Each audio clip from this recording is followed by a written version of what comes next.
Hey everyone, how are y'all?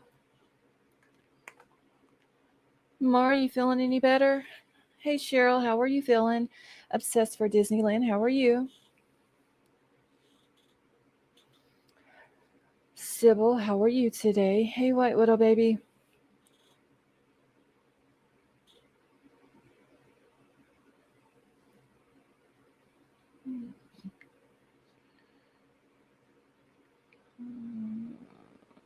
Okay, I guess Mr. Nightbot's gonna act up again tonight.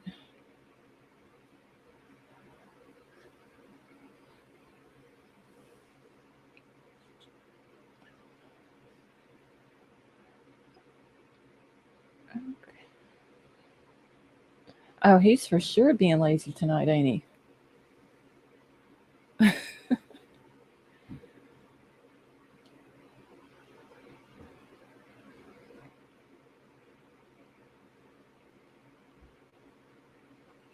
Oh my god, what is up with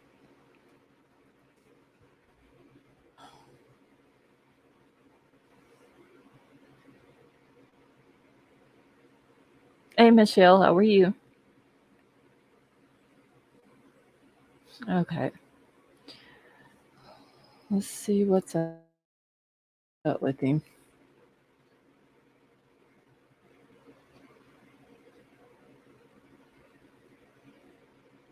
Hey Werewolf Queen, how are you? Hey Marissa.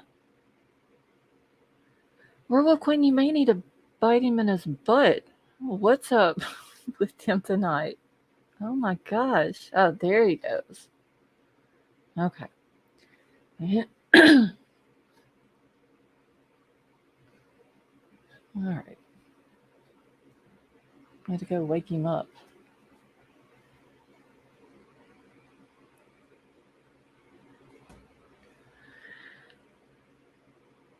Michelle, I'm doing good. Reba, how are you?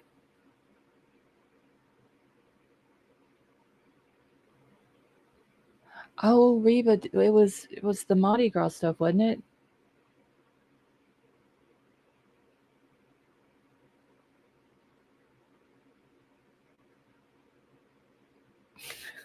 I'm crazy.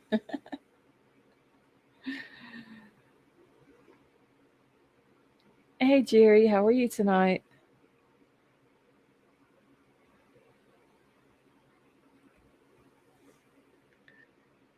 I don't know. Nightbot needs to get up and be on time. P Fox, how are you? Are you watching chat? I'm saying okay. Wait, what up, baby? That's fine. Jerry, we're doing good, thank you.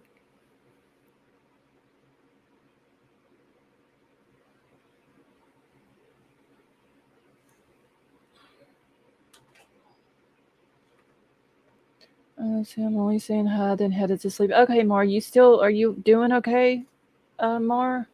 I mean, considering. Let's see. The crew of Iris talks. Oh, wow. Bourbon Street packed. Oh, I could imagine what Bourbon Street looks like right now.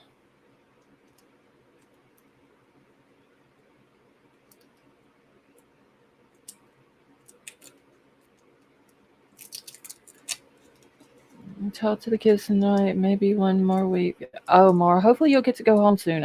I mean, I'm sure it's probably helping you there a little bit, but I'm sure you'll do a lot better once you get home. Hey, Tina Marie, how are you?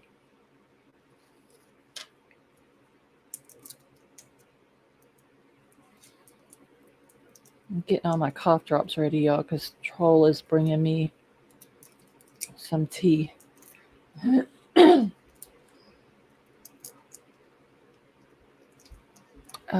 So Mara, how are you gonna go to court though?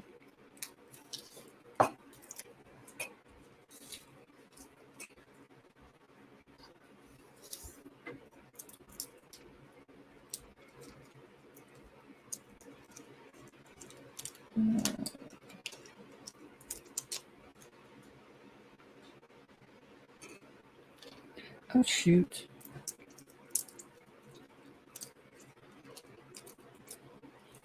Hold on, y'all. I'm not trying to be so loud with these wrappers, but I'm trying to get all this stuff so I can. Oh, okay. Well, at least they're going to do that. So, but yeah, like Crime Crazy said, everything's going to be fine with it.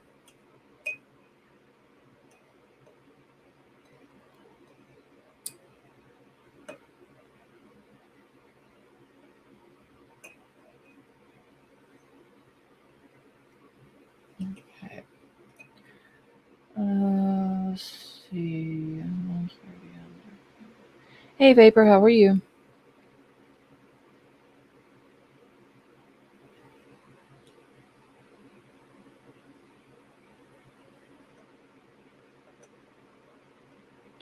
What's already?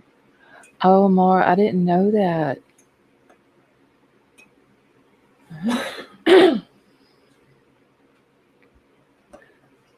No video calls with them, so we shall say, "Hey, Glowbug, how are you?"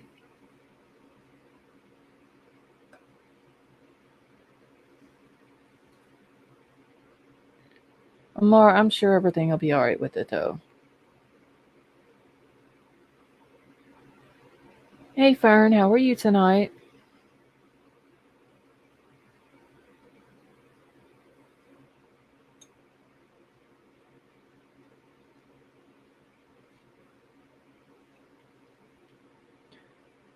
Glowbug, I'm all right. Still dealing with the sinus issues, but other than that, I'm good. It's announced yet lost, but I'm 99% sure. Oh, well, Mar, hopefully, you never know. Things can change. We're gonna continue praying about it,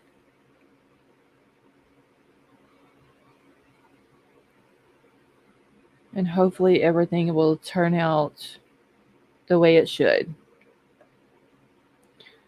Oh, did somebody say pickleball? Wait, I just saw something about a pickleball. Where did I see that at?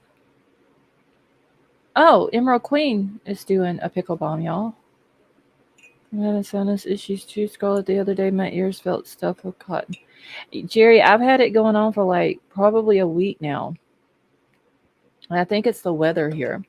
Hey, L'Oreal, how are you? All right, Mar, you have a good night, honey. Okay, heat and head face massage help too.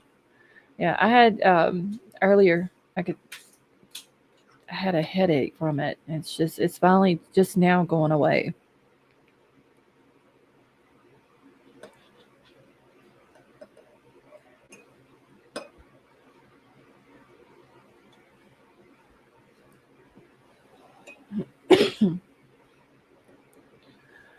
Let's see, did you hear about Yeah, Cheryl. Somebody had mentioned it last night in chat, but they said they didn't know what had happened. And then I seen it earlier today that that's how it happened. L'Oreal, my sinuses are still they're still bothering me. Hey Renee, how are you?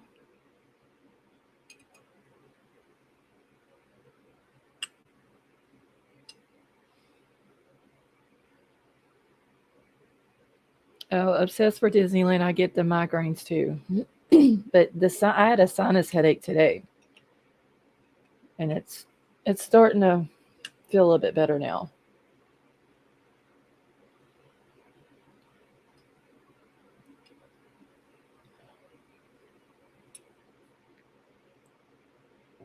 I just all this the drainage from it is what bothers me so bad. Can't stay alone. Picking up granddaughter tomorrow. She's staying for a week. Oh, L'Oreal, that sounds like fun. Well, White Widow baby, did you eat pink salt?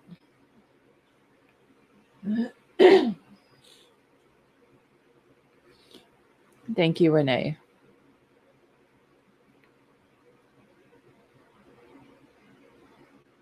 Yes, L'Oreal. Just my whole face is like it feels like swollen. So you tried the pink salt thing. I've tried it like ever since you told me that, White Widow baby, and sometimes it helps a little bit, and then sometimes it doesn't. MJ's mom, how are you? Did you see where Brian gets a tablet from 7 a.m. to 7 p.m.? Somebody said that he gets it for so many hours a day. It costs like is it like $7 a day or $7 a month or something like that? And then at night they take them back and they make sure that they're charged and everything.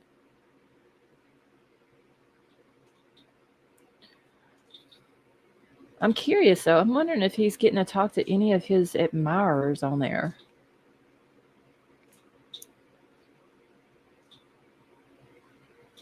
I mean, he does have people that's sending him uh money on there. So okay, hold on one second, y'all. I just gotta do something. Okay.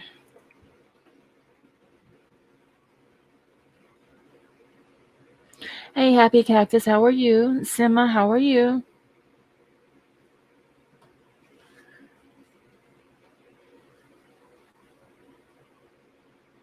Okay, where is my trying to get my stuff pulled up while everybody's still coming in. Say hi to Brian in case he's watching. Reba, I'm sure before he was arrested, he was more than likely bouncing around on all the YouTube channels.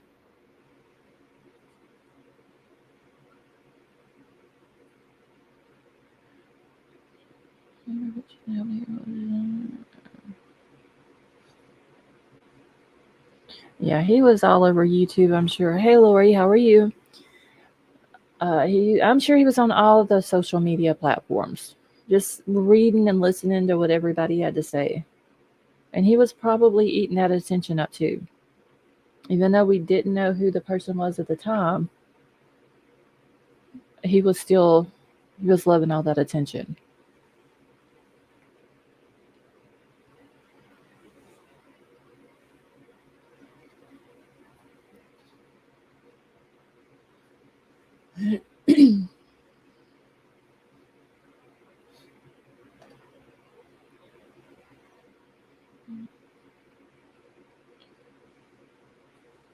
See, happy birthday to those I missed. Congratulations, happy cactus. Okay. Okay, so probably tonight after I'm done with the lab and tomorrow I'm gonna start getting all of my stuff gathered up to start talking about Gretchen Fleming and probably Madalena Kojikori.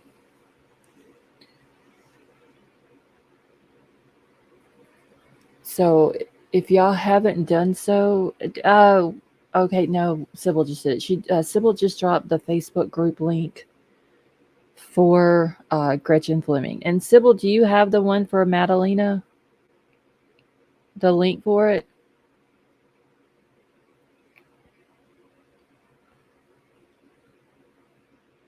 Pie in the sky, how are you?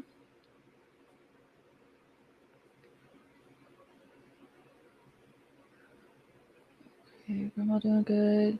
Happy cactus. I hope they get that situation taken care of for everybody up that way and around that area and down the river from it and everything else. Because the stuff that I've been seeing that people are dealing with in that area is horrible.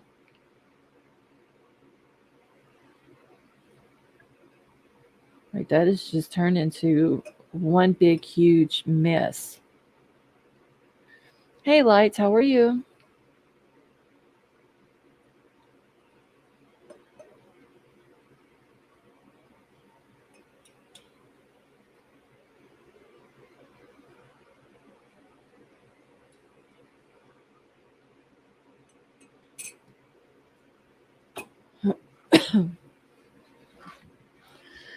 Okay, so let me grab my stuff for tonight.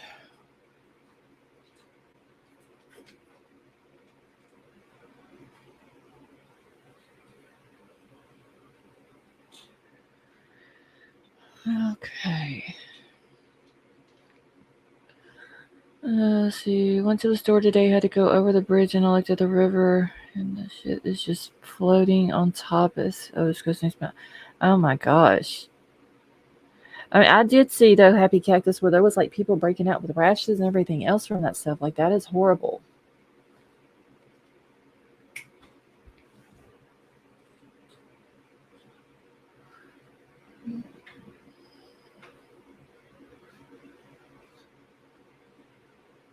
Hold on just a second, y'all.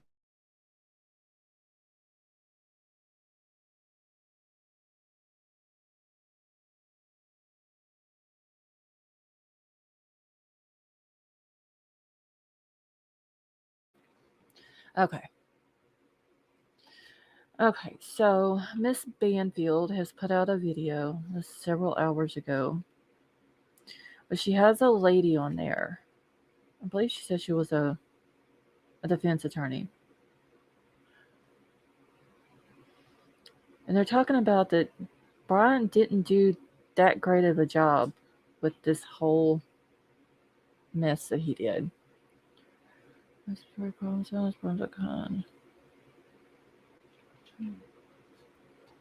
let me grab it real quick. Internet is like, what the heck is going on with it tonight?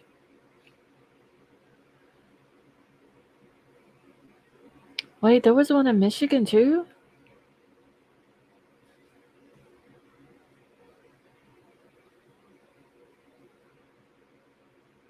When did the Michigan one happen? I knew about the one in Ohio and Texas, but I didn't know that there was one in Michigan.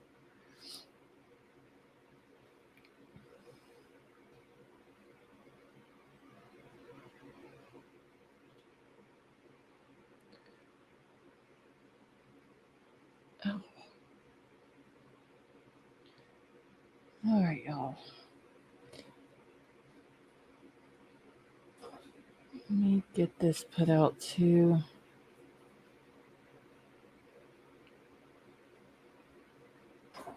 Yeah, my internet, I'm ready literally to throw it out the damn window.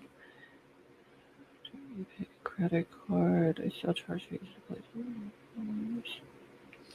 Cheryl, mine is just like it was working fine, and then today it started going slow. So I don't know what the deal with it is.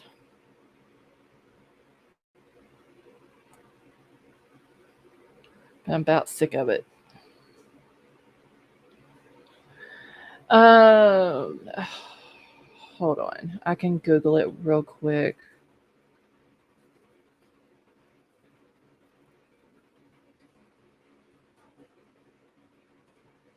I want to say it was somewhere down close to South Texas.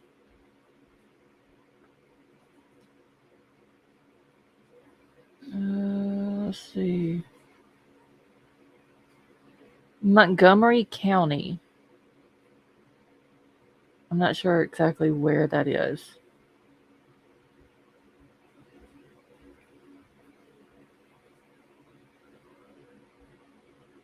Okay, so Splendora, Texas.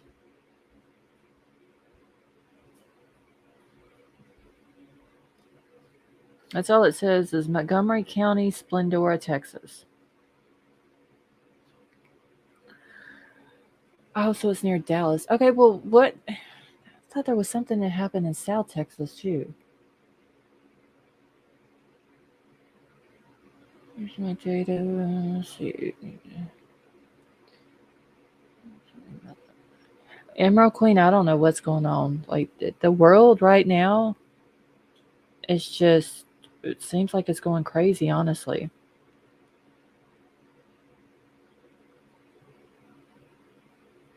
So Splendora is where I work. Reba, they're saying that that's where the train derailment happened in Texas.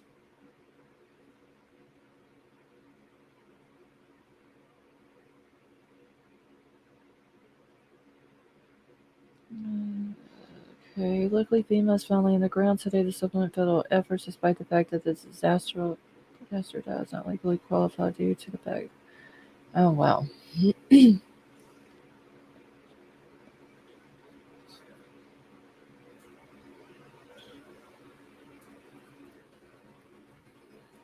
Let me make sure I look that up right. It said something about.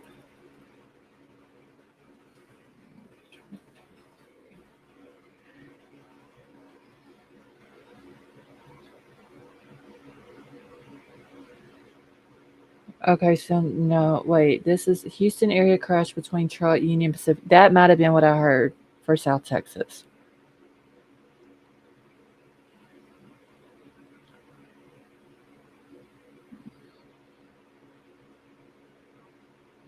Okay, then they're saying something about another one in South Carolina, another derailment. I don't know, y'all. There's like several derailments they're talking about on here. The world has just gone mad.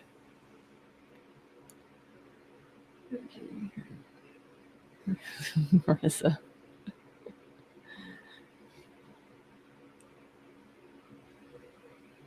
Michigan's happen on Thursday. Oh, okay. Yeah, see, I didn't know that. It's crazy. All right, y'all. Let me grab this video and get it. Yeah, Reba, I think that might have been the one that I heard about. But somebody else said that there was one in around the Dallas area. I think also was crossed and dragged over a mile minor derailment. Okay, that might have been the one that I heard about then.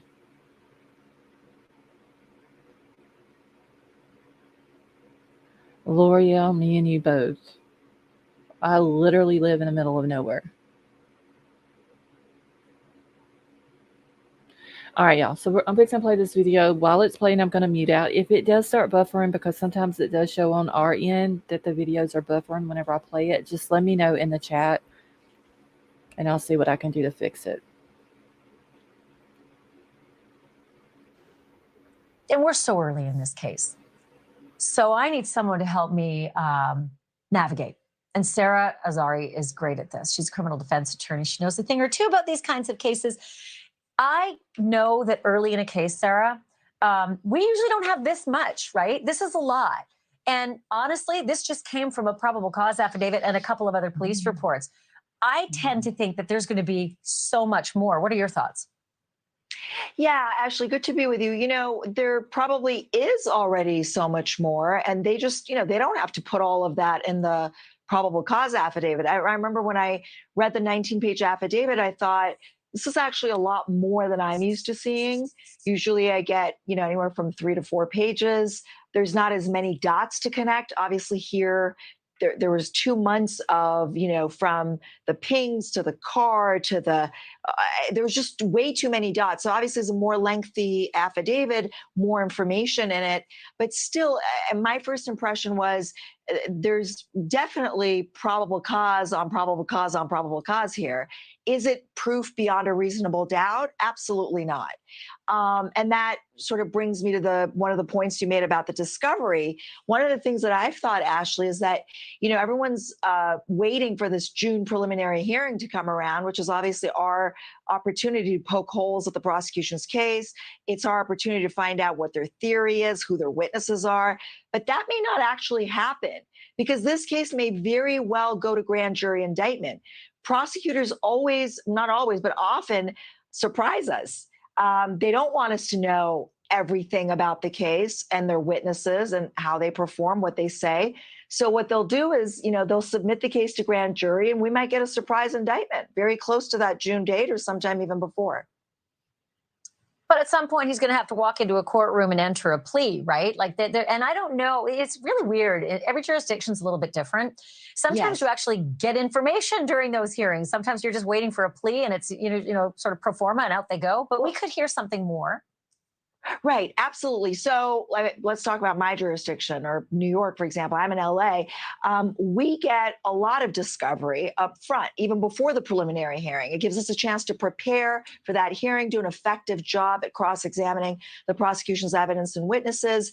And then, but through the cross-examination, we can extract more information. Of course, there's no jury around. It's just the judge and the attorneys. But it's a very, very critical part of a case. And it's really thereafter where you can decide whether what the case is worth. What is it going to look like at trial? You've done the investigation, you have their discovery, you've done the probable cause hearing, the preliminary hearing, and then you can sort of assess whether this guy should plead or, cut his damages or go to trial. So I always try to do the prelim before I make a decision about somebody pleading. Can't really say what that means to Kohberger, because I don't know what they have. I bet they have a lot more that we don't know about, but what that is, I don't know. So that makes me think, well, I'll ask you a couple of technical questions connected to the breaking news tonight, this exclusive that Kohberger seems confident he's going to be exonerated. Would there have been any possibility for plea discussions before he ever even enters a plea? I mean, could something happen between now and June where this whole thing goes away? Things went so fast with Chris Watts, but Chris Watts had entered a plea before plea deals actually ended up, locking him away for life and toe tag parole. Do you see with this confidence that we're hearing about, first of all, technically, is there any potential for something to happen before June, a deal? Or second of all, any chance that this bravado will be assuaged? Well, I think it's possible, but unlikely, right? I mean, this is a death penalty case. What kind of incentive do they have to give you a great deal, right? So I don't know. I mean, it's possible, but highly unlikely. But to your point about exoneration, that's a term that's often misused. People use it interchangeably to mean factually innocent. I think maybe Kohberger meant that, hey, I've been convicted in the court of public opinion, so now I'm going to get exonerated. I don't know, but it's a very interesting choice of words. And again, I think we're giving him a lot of credit about, being this PhD student in criminology, et cetera.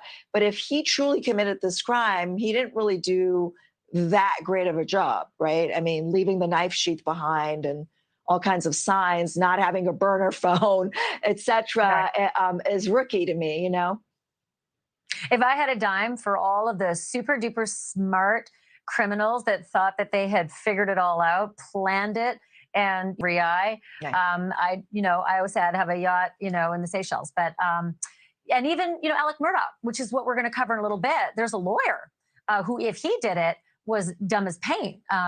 Really, honestly, just not done well at all. I have this question for you about circumstantial evidence. A lot of people say, oh, it's just a circumstantial case.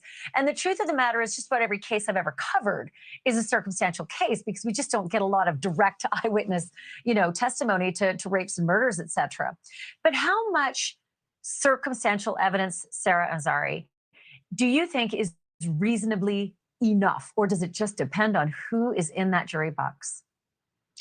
Well, I think, first of all, Ashley, a majority of my cases, I would say probably 90% of my cases, and certainly my murder cases, have been circumstantial. I mean, I wish we had percipient witnesses because, it would, as a prosecutor, I wish we had percipient witnesses, but circumstantial cases are just as strong as direct evidence cases. Sometimes there's a lot of dots to connect. Sometimes there's a few dots to connect, but I don't think it's any weaker than a direct evidence case. I just think it depends on the case, depends on the circumstances. And the other misperception is that if you don't have the murder weapon, that somehow you don't get a conviction, and that's absolutely wrong as well. Yeah, and I've always said that also extends to cases without bodies, because I've seen plenty of convictions where even the body has not been discovered. And we're going to be, doing a lot of coverage on Anna Walsh, right? Also in Cohasset, Massachusetts. So that's a great study for, anybody out there who's either a crime buff or a law student. Those are incredible cases. Okay, last quick question. The fact that Kohberger uttered the words, this is the Pennsylvania video, right, when he was making an appearance there.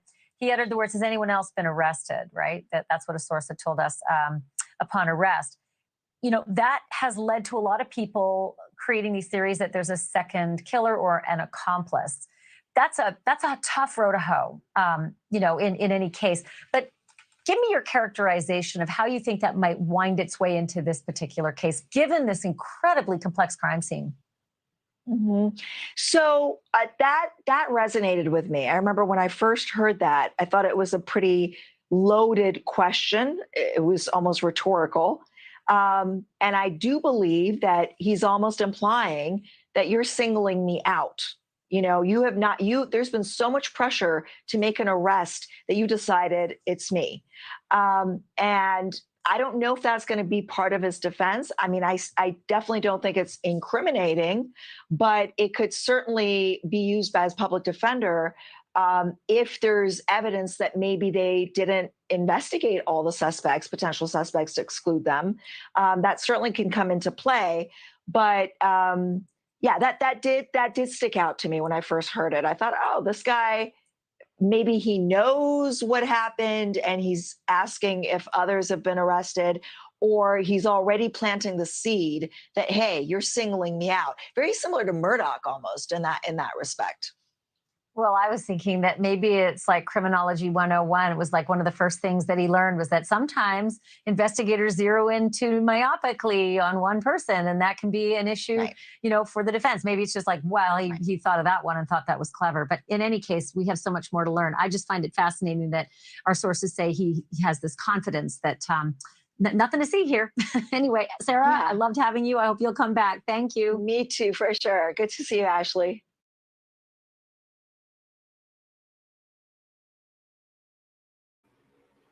Okay, Coffee Cake, thank you so much for that super sticker. That was very nice of you. Hey, B, how are you?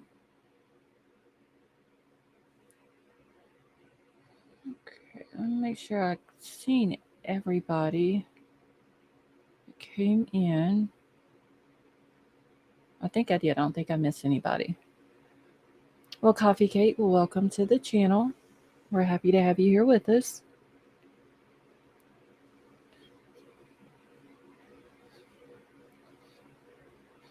All right, y'all. Elliot, how are you tonight?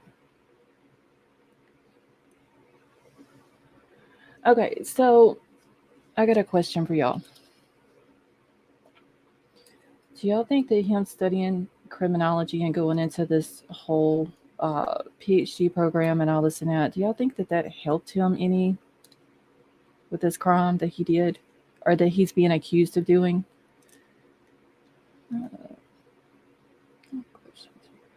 And Coffee Cake, you're more than welcome to come up on panel if you'd like with any questions that you have.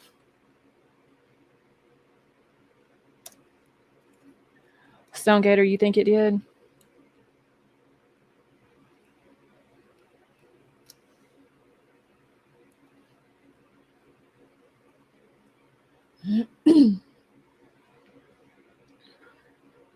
I don't know.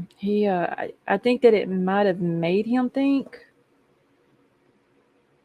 that it helped him, but he did do a lot of stupid stuff. Let's see. I'm shy. Coffee Cake, there's nothing to be shy about. See, he wasn't a good student, made mistakes, rookie moves. Yeah, I mean, you're studying criminology. First rule is don't take your phone to do a crime. And don't drive your own car.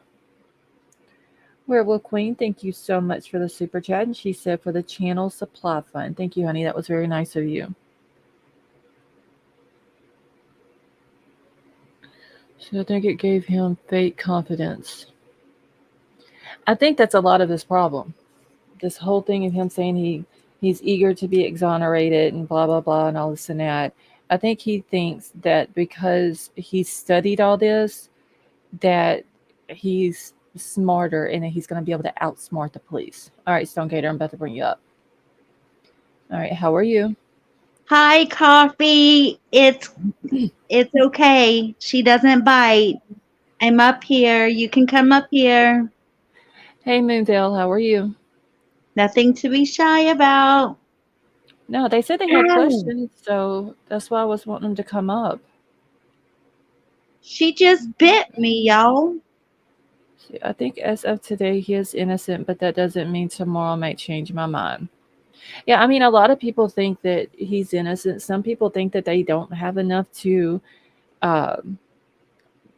convict him on. I don't think that's fair to say. I just hope that whatever they got is enough. I just don't think it's fair to say that they don't have enough to convict him because honestly, we know 5% of what's going on. Hey, Jessica Lynn. not even 10%. You know Yeah, what I mean? we probably don't even know 10% of what they got. I just Right. hope that whatever it is that they do have, that it sticks. I have a question for you though. Okay. You did follow the see, I'm new to this community, so I'm not sure previous cases. Did you follow Lori Vallow, I think you said? Yes. Okay. So how are we going to be updated each day? Or let me put it this way. Are we going to be updated each day after the trial on um, what happened? Then I heard that East Idaho News, what's his name? I Oh, can't think of Nate his name. Eaton. Nate Yeah, Eaton. right. I heard that he like they could only play the audio. And like I'm just wondering what your thoughts, since you're following the case and not really anybody else that I watch follows the case, and I'm excited because it's April's so close, you know what I mean? And like I Mm-hmm. just can't get it out of my head, and I'm excited for it, and I would like to. It's bothering me to know how we will be informed, if it would be like daily or if it's going to be a secret. Oh my God, Scarlett, it's bothering me to the scenes. As of right now, all I've heard, unless they've changed things and I've missed it somewhere, that they're only going to have the audio in there. They're not going to have the cameras. Even though JJ's grandparents and I think some of the other family members are wanting cameras in there. So I don't know if they're going to, like I'm sure Nate Eaton is going to put stuff out daily because he's been on this case since day one. I saw a So, video of him though for Lori's last hearing, him going up there. He said that he wasn't sure if he was going to do a daily update thing. So that's why I'm asking you what you thought, because I heard that from Nate when he was driving up to her last court. Hi, King Scarlet News. I love you. Hi. Hi, how are you? Scarlett. Hi, Stone Gator. How are you guys? We're doing good. How are Good. you? Good. I was trying to order a pizza Uh huh. and the girl had a mask on. I couldn't hear her for nothing. Couldn't understand her. I couldn't get my order in person. Oh, So that wow. had me thinking, Mm-hmm. how can you hear someone say, "I'm here to help you" with the mask on? That's a good question. Oh. I couldn't, like, she kept talking and she kept saying da da da, and I'm like, what? What? And I kept getting closer. And So, not only Yeah. that, you were right in her face. They were right in not front of her. Yes. right. They were not even, you know what I mean, that close No. to her. So what? Dylan was actually at the back part of the house on the other end of the house. Right. So So, there's no way if King Scarlet News is saying that in the, you know how it is when you order food face to face. You know what I mean? You can't get no closer than that. And right. so if she can't hear her say, whatever she wants on her pizza, then how in the heck is she going to hear, I'm here to help you across the way with a mask on? I so see what she's saying right now. Yeah. And then the other point I wanted to make is I think you guys were talking about this yesterday. You guys were saying that maybe he was in the house, right? Hmm. The only reason why, well, there's two reasons why I think he might have not been there is because, for one, there's a big age difference. Isn't he 28? Yes. Well, at the time that he committed the murders, he was 27. Okay, but these kids were Mm, 20, 20 and 2021. 21. even 19. No, isn't aren't they Uh, the freshmen? Some of, I don't know, right? Like uh, younger, Dylan, I believe, is 19. I think right? that's what it is. And So the then, age difference is kind of big. At 20 something, 27, you're on a different. right. I mean, you could be. It's still possible. Hmm. That, and then the second reason is because Mr. Steve said that he was close enough for the Wi-Fi, right? Right. Which kind of read between the lines. That's kind of insinuating. I mean, I might be overreading it, but that is kind of insinuating that he was around but not inside to me. I don't know. What do you guys think? When you said, I'm trying to think. I'm wondering though, like, okay, so whenever he said that, um, I'm wondering if he meant every time that they went or that he was in the area that he connected to their Wi-Fi, or if that was just like some of the times. You see what I'm saying? Mm-hmm. Mm-hmm. Because It's just they the way don't he said it. He right, was so close enough, like a stalker type of thing. You know what I right. mean? Like Mm-hmm. that. Those are the two main reasons why. Um, I feel. Oh, actually, there's a third one too.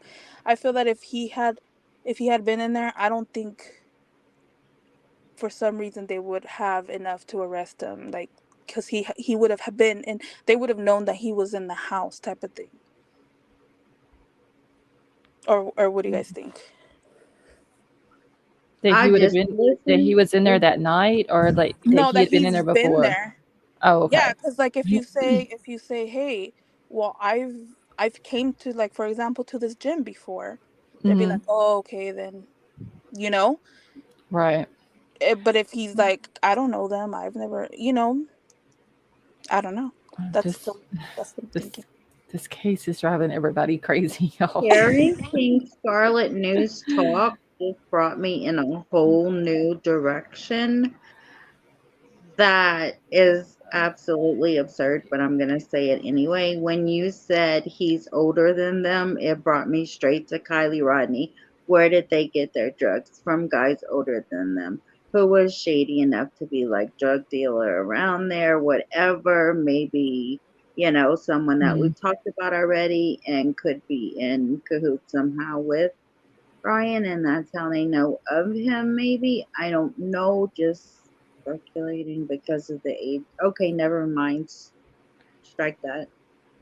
I know it makes no sense whatsoever, but I mean, hey, you never No, know. I get it. I got it. Yeah, I understood it. The Yeah, age difference thing is real. yeah. And somebody said, I forgot who it was. White Widow Baby said that Dylan is 21. Dylan and Bethany is 21.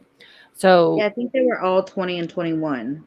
so Ethan and Xana were both 20. Yeah,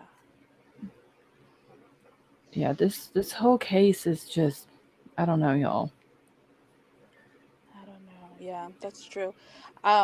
It just makes you wonder because at that age you are on a different kind of, Hmm.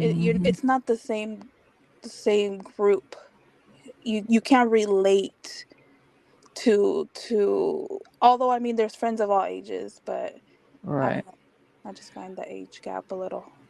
But I wonder, okay, so you know how sometimes you will have older people. I'm just going to use, for example, a 25-year-old, but they have the age mentality of a 15-year-old.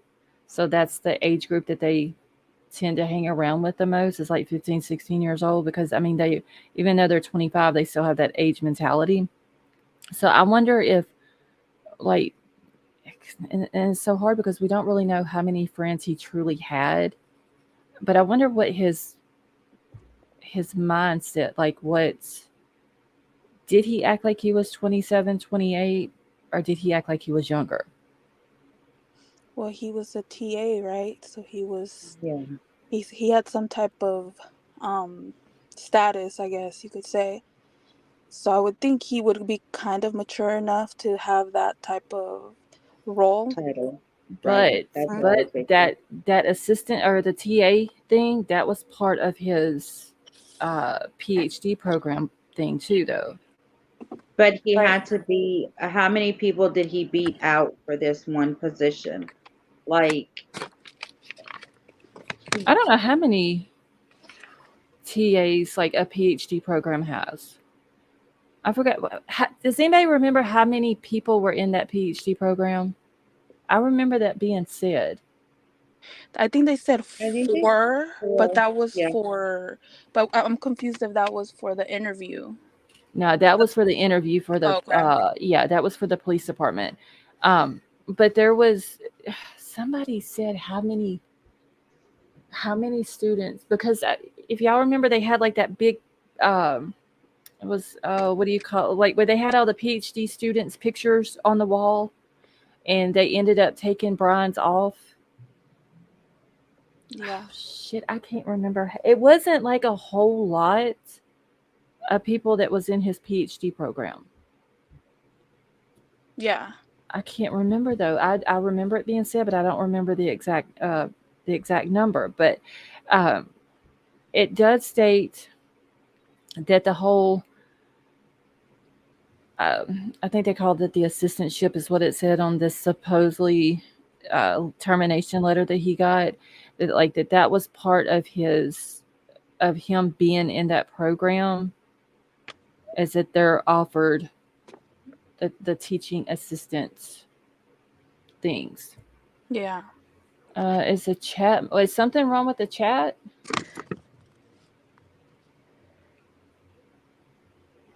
It just may be people's not talking a whole lot tonight. B.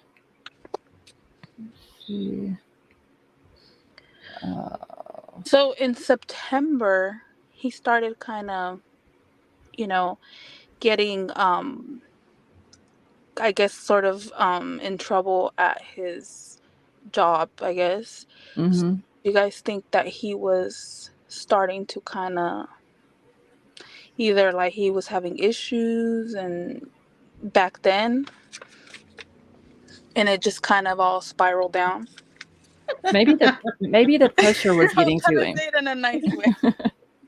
I'm looking at chat. Sorry. I'm just like somebody's in here into Brian's tablet. Oh yeah, I saw them. Oh gosh. I'm sorry. I was laughing about that, but I'll be right back. Okay. Oh shit. What was I saying? I don't forgot. Lord. Since September, that's when it started, right? September Oh. 23rd. Hold on. I've got the whole timeline wrote down. I just gotta find it. I guess there was an altercation. Hold on, Then let's in see. October. Wasn't it? Wait. I've got it wrote down. I swear I do, y'all. I just gotta find it. Oh no, that's Lori Vallow. Yeah, I've got to get organized. So I wrote down September 23rd. I think that was the first one, right? Mm-hmm. The September first time. Okay. Then October 3rd. Oh shit! I hit my mic, y'all. I'm sorry. I thought you were gonna say you hit your head. No, I was moving my vape out of the way and I hit my mic, and it'll make like a loud noise. Please tell me I'm not the only one who takes his statements. Has anyone else been arrested as an admission of guilt? He clearly admitted he was part of it. I do. I mean, if I get arrested for something, I'm not going to be like, "Oh, has anybody else been arrested for it?" You know, Yes. that makes it that does make you sound guilty. But then again, he's so infatuated with all these SKs, and that's people were saying that that's what John Wayne Gacy said. So, is he trying to incorporate all these SKs that he's obsessed with into this one crime? And that was like his John Wayne Gacy moment, was to ask that. I mean, because honestly, it can go either way. Uh-huh. Like either way makes sense. It's just how he interpreted. Like, I who take knows? it. Yeah, I take it like the same way as Vapor. Like what do you mean?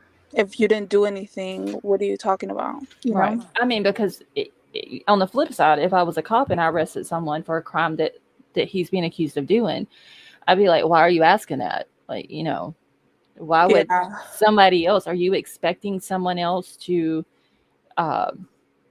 be arrested? Is there someone else involved? Like, because it does make him look guilty. Yeah. King Scarlet News, were you here last night? Yes, I was. Okay, did you hear the thing between the exonerated and acquitted? Did Yeah, you hear that conversation? Banfield schooled him. He did 8 years of criminal justice or criminology, and to not be able to, you know that. I know that a lot of people mistake it, but 8 years of criminology, Yeah, he should have known that. yeah. So what I'm saying is, if he's saying exonerated instead of acquitted, is he saying has anyone else been arrested just to throw people off? Like he said, exonerated. You know what I mean? Like he's saying the Hmm. wrong words to throw people off. Maybe I don't know. Yeah, either that or people are giving him too much credit. One of the two. I mean, I kind of think he's overconfident. That's to a Yeah. point. Like he's very egotistical, and I think he's overconfident, and he thinks because he has all this years of schooling under his belt that he's smarter than the police. Yeah, I think he's gonna get a real reality check come June. I really, really do, you guys. Yep. A real reality check. I think he's gonna totally change. Yeah. Okay, y'all. I know that I wrote that timeline down that night because I actually wrote two of the dates wrong, and now I can't find my timeline. Hmm. And remember, he can take a plea deal anytime up until trial starts. Once trial starts, he can no longer take an appeal. Yeah, but okay, so if he's I mean, offered a plea deal, do y'all really think he's going to take it? I after the see, this is I'm talking about after the prelim hearing. Once everything comes out and he actually sees everything they have, you know what I mean, like out in the open. Um, you never know. Yeah. You just never know. And I'm just saying, as you know, an option that he has, he can accept a plea deal all the way up into trial. And Mm-hmm. once trial starts, then he's no longer able to get a plea deal. So that's a very long time. But yeah, I think once reality hits him, once June comes by, yeah. What do y'all think? I think anything's possible, and nothing would surprise me at this point. Um, I don't know. I mean, I could change my mind on this later, but as of right now, and just seeing how cocky he is, um, and him being so eager to be exonerated, it's almost become like a famous sentence here lately. Um, I don't know. I don't see him. I don't see him doing a plea deal. And that could change. He may, like you're saying, once he sees all the evidence against him, he could take one. Yeah. And you know, not because he wouldn't want the death penalty, but as of right now, I don't see him doing it. Yeah. Yeah. Not at this moment. No. It's Uh, just the cockiness that comes from him. Yeah, I don't see him It's doing it either, but I just want to see once everything comes out and if his attitude changes and I just can't wait to see like and then our luck they're gonna not televise the shit. I hope they do. I really do. I'm kind of I don't know. I'm kind of iffy because of I don't know everything that happens with this case. I kind of like compare it to what happened with Daybell and Lori Vallow Hmm. because they're in the same state. So it's like the same laws and both probably death penalty cases. And, so I kind of like compare the two. Right. So I don't know where I was going with that, but yeah.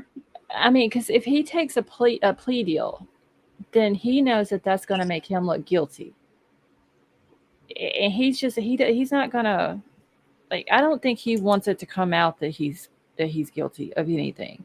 He's gonna play this whole thing out, that- just like he did with the girl from Tinder. she's talking about him touching her. I'm not. I didn't do that. Like it's always to him. It's always going to be I didn't do that. Or, you know, it's almost like he does that. And I'm gonna use her as an example on this. Him telling her I didn't do that that was his way of trying to make her think that she's going crazy. You know how some men will do that? They'll be like, um, they'll say something to a woman and they'll make her second guess herself. It's almost kind of Mhm. like what he was doing with her. Yeah, Like definitely. he wants to have that control over women, and some women they're not going to put up with it, and that's where he gets. That's probably more than anything what makes him mad. Is when he can't have that control over someone. Yeah, I think if he comes across women that are very strong Hmm. minded, I think that kind of gets to him.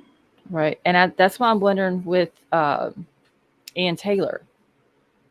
I wonder how that attorney client relationship is going, because you can just look at her and tell she's a very strong woman, Mhm. um, where she's not going to let him tell her how to do her job, and he's going to try to tell her how to do her job. And I think that he's going to end up having an issue with her. That Because, smile he gave her, that I seen, was like a hmm, fake smile. Like, I don't know. I think that smile, honestly, was like, oh, yeah, see, I'm smiling at you. I'm sweet and I'm innocent and I couldn't have done this, making her think that, all this bad stuff that's being said about him isn't true, Right. you know. Let's see. Wait, where'd it go? Okay. Hey, Tad, how are you? Let's see. He says, Scarlett, what about wanting SK status? If he ultimately says not guilty, then he's not taking credit for what he did. BTK, when finally caught, pled guilty because he wanted the credit. Right. Uh, Hey, Tad. I don't know if he would want the credit over admitting that he did something wrong. I don't know. Um. I mean, like I said, it could change. Like I could change my mind. He, I could So be wrong. I mean, he may come out and plead guilty and try to get the SK status, but right now he wouldn't get the SK status because it would be a mass murder instead of SK status. yeah, if he would have killed someone else or unalive, sorry, the next day, I think it was one more to make him a serial killer. Hmm. So he wouldn't really have that. I don't know. I just have a hard time, thinking that he's going to admit to doing something wrong. Yeah. Because we've heard so many times about people confronting him and him saying, "I don't know what you're talking about," or "I didn't do that." I mean, same thing with the guy at the bar in Pennsylvania when he confronted him about the way he acted towards women. And he was like, "I don't know what you're talking about." Yeah. There's so many times that people have came out and said the same thing about him with regards to a situation like that. I just don't see him admitting that he done something wrong. Yeah. I don't know. So why do But you guys think they want to keep everything so like under wraps? Like I understand it's like it's a death row case and everything, but they're just trying to keep everything so under wraps. I think that's for the jury part of it. Yeah, I mean, I get that, but like we are into it. We're into crime and stuff, but not everybody is, you know? Right. So, and there's so many other cases where they haven't had they've not even close to a gag order this intense. Yeah. I don't know. I don't because and I do have an article that about his could his trial get like a change of venue, Mhm. and some people are wondering about that, and I'm curious about that too. Are they going to try to um, get it changed to another county? Just because I mean, there's what they say 26,000 people in Moscow. Most of them are college students. Mm-hmm. Well, once So again, going back to the other case, their trials in Boise now because look at the size of Rexburg. right, yeah, they changed Lori and Chad's to down there. So, but if there's 26,000 people in Moscow, and I don't know about like the whole. I'll have to go back and look. I don't know if that's the whole county of Latah or if that's just Moscow itself, but most of them are college students. More than Mm-hmm. likely, they're not going to be able to get a college student to sit on that jury that's from there. Um, No. if they have parents that are in that county, they're not going to be able to get the parents. Right. Um, they're not going to be able to pull anybody who has any affiliation with that school whatsoever. Or interest in the case. Right. So pretty much all Latah County has interest in, like they knew the victims, or like there's going to be something there, and I think that they're going to eventually have to, try to do the change of venue and all that. Mm-hmm. Yeah. Alpaca Renee, how are you? Hey Ava, making sure I haven't missed anybody. I don't know this. I mean, April 3rd is when Lori and them starts, and then we've got June for Bronze. Sybil said defense attorneys never ask if their client is guilty. I Uh, guess. the job is to defend, not judge. Yeah, because it's the damn, I was about to say the defense's burden of proof, but it's the state's burden. They have the burden of proof. Like the state Yeah. has to prove that this person who has been arrested is guilty Well, of it. And basically, attorneys can't lie.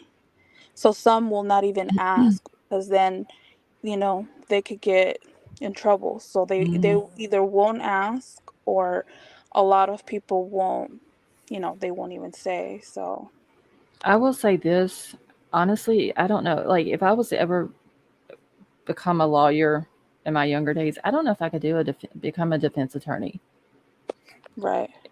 Just because of cases like this. Like, how does a defense attorney defend someone like this?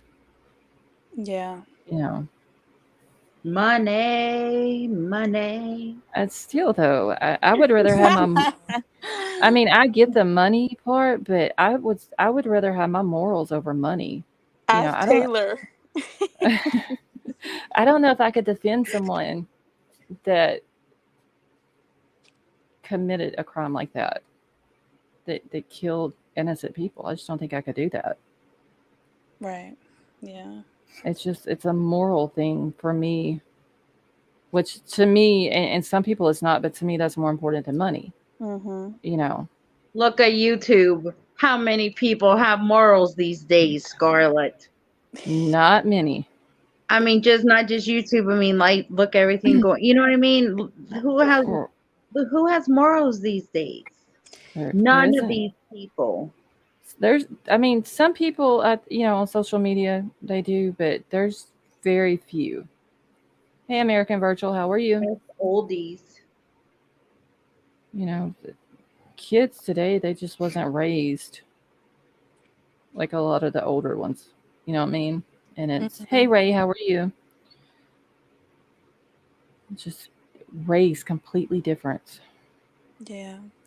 I was wondering too about what you guys were talking about yesterday, that Ethan's golf, what was it? His golf, Oh, it the was a golf golf, clubs? the golf clubs. Yeah. Yeah. I was wondering how that played a role in all this. I wonder if someone tried to defend themselves with I don't know. I was just thinking like, I don't know because, see, okay, when Ethan's mom came out and said about that they have the two vehicles and then a set of Ethan's golf clubs still tied up with the defense, I saw the golf clubs when they took them out of the house, and like there's pictures of it, of them taking the kids' stuff out of the house and putting it into the U-Haul truck, and that was during the time that uh, they were going to turn the personal items over to the families. So when mm-hmm, she came out and said that, I'm thinking, well, was there another set of golf clubs in there, um, or is it the ones that we seen? So I don't. Was there something on them? Did she want to, like, did Ann Taylor need them to process and see if there was any type of DNA or anything like that on it, or what? Happy Cactus, yes, I will be. Maybe she's trying to prove if there was somebody else in the house, and maybe they used a golf club or something. I don't know. I thought that was kind of weird. Yeah, definitely. What do you think's don't get her?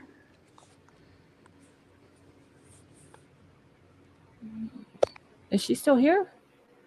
Oh, she's muted. Oh, I she's. was so talking too. Oh my goodness.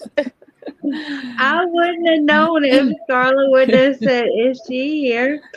I was talking to Julie Johnson. I was like, the After lights are on, but there's nobody home.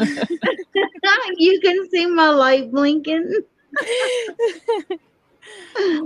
That's funny. But I wanted to say to my one and only fan I have, hello, and it's H Town. Oh my God, what's his name? H Town. Oh, I can't. H-Town Finest. Yes, H Town Finest. Hello to my one and only fan. Okay, go on. I'm done. Oh Lord. I didn't even see him in here. I Oh, probably he missed a lot of people coming in. He Steve. said he just came in to hear my voice. That's what he said. Oh, there he is. H-Town Finest, how are you? See? Yeah, I've probably missed a lot of people coming in. If I have, I do apologize, y'all. Yeah, make me blush. Sometimes the chat will get to moving so fast, and then I completely miss people. Well, I don't even know. See, I said hi to American Virtual. I'm just trying to make sure I haven't missed anyone, y'all. See, I don't see Anthony either. Anthony. Oh, I see H Town. okay, Anthony, how are you? Who is Anthony? H Town? No, Anthony is look. It's Anthony. It's just Wait, easier. look, I It's just can't easier see. to say part of the name than I don't see all of. that person. Oh, there you are. You have ups and downs and stuff letters.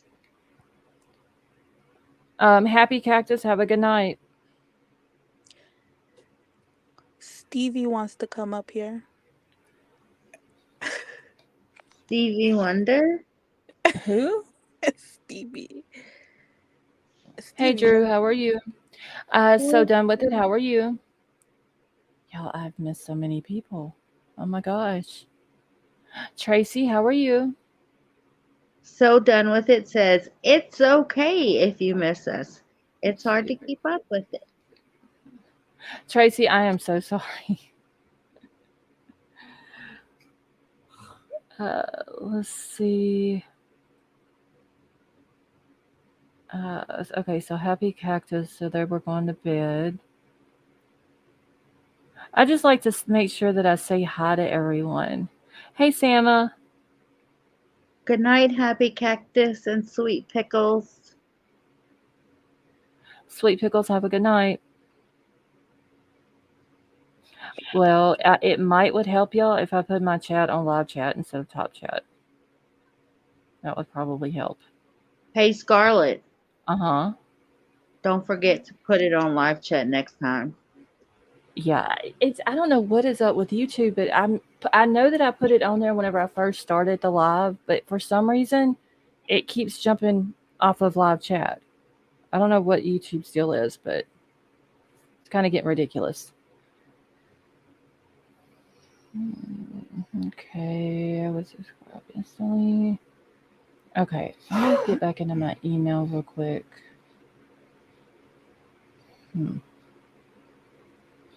Oh, did I show y'all? I don't think I showed y'all this last night. So done with it. It's ridiculous because if it's not on live chat, then I miss a lot of people's comments. Okay. I have got the receipt, y'all. And some people might have seen this, but this lady sends Bryan $50 for Valentine's Day. What? Yes. It's ridiculous. Oh, what am I? Oh. Hey, H-Town, I do. I do cherish you. I'm just joking. Let's see. Well, you guys, I'm gonna go get my pizza, but I'll be down in chat. Okay. Enjoy Make your sure they have pizza. a mask on. I mean, that was a good question that she asked. Like, how did Dylan hear Bryan say that? Like, it's okay, I'm going to Right. help you on the other side of the house, down a hallway, into another room with a mask on.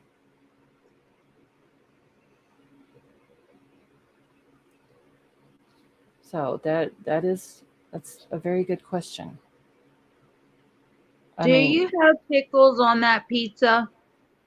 you would literally have to be right behind Bryan or right there close to Bryan, it seems like, in order for her to have heard that. Right. Uh, And in order for her to see them bushy eyebrows. right.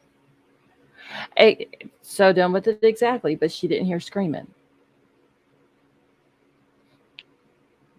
I'm just, I still, I still have a lot of questions about Dylan. I really do. Vapor, come up. He's very interesting and very knowledgeable. Hold on, let me throw the link back out. I'm trying to get this receipt, I but wonder I if got he this talked to screenshot. Scarlett. I wonder if he talked to his attorney friend about you yet. I don't know. Sama, thank you so much for becoming a member for the 3rd month. And she says, please hit the thumbs up for this amazing team. Well, thank you. Let's see. He may have had the mask torn off during the scuffle with X and E. Could have put it back on.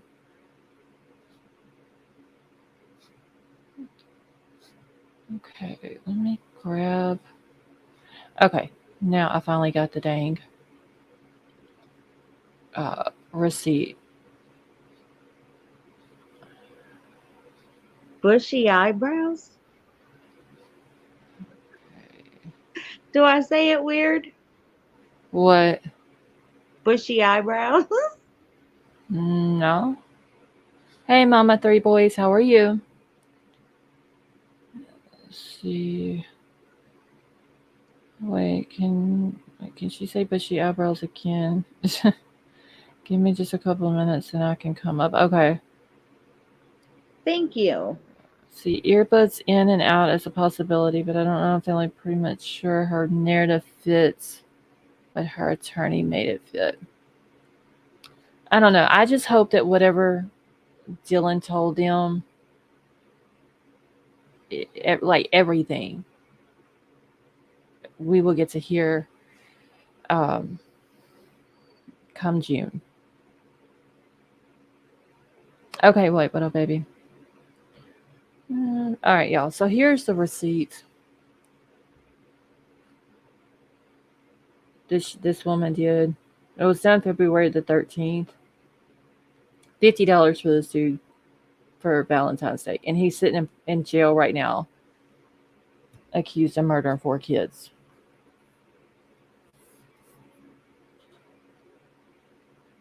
I mean, would anybody in here just put a 1 in the chat if you would do this? Would anybody in here put money on someone's books who is not your family that has been accused of murder? I think I want to go to jail and just collect all this money and get out and then be like rich or something. I mean, the Brittany woman was saying she was putting money on his books. This woman here, she showed her receipt for $50. I mean, it has his name up here, inmate account, Bryan Kohberger. So we know she wasn't lying. I can understand if it's a family member, that's in jail for whatever reason, but just some random dude that you don't even know, you've only seen him on TV, and every time you've seen him, he's either been in a red jumpsuit and in cuffs and shackles, or he's been in an orange jumpsuit in court. Hey, You know, don't you know that's sexy these days? I, some women think it is. I Orange mean, is the new black, remember? I guess so. Like these women have just been, and he's eating that attention up too. He's getting all this attention from all these women, whereas before he didn't.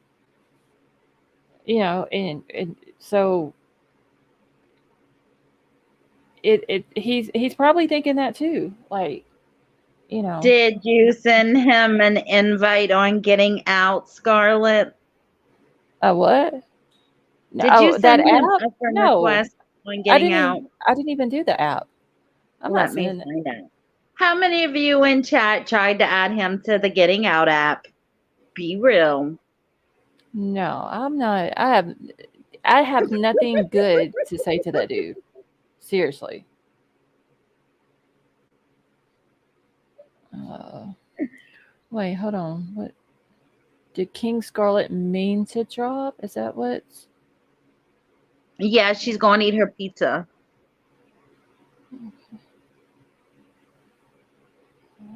One second. Let me answer something back. Okay. But yeah, I had this for last night, and then I didn't get a chance to show it. But I just wanted to show you all that. Like, there's just crazy ass women in this world who think that it's cool to send a dude that's been accused of murdering 4 innocent kids $50 for Valentine's Day.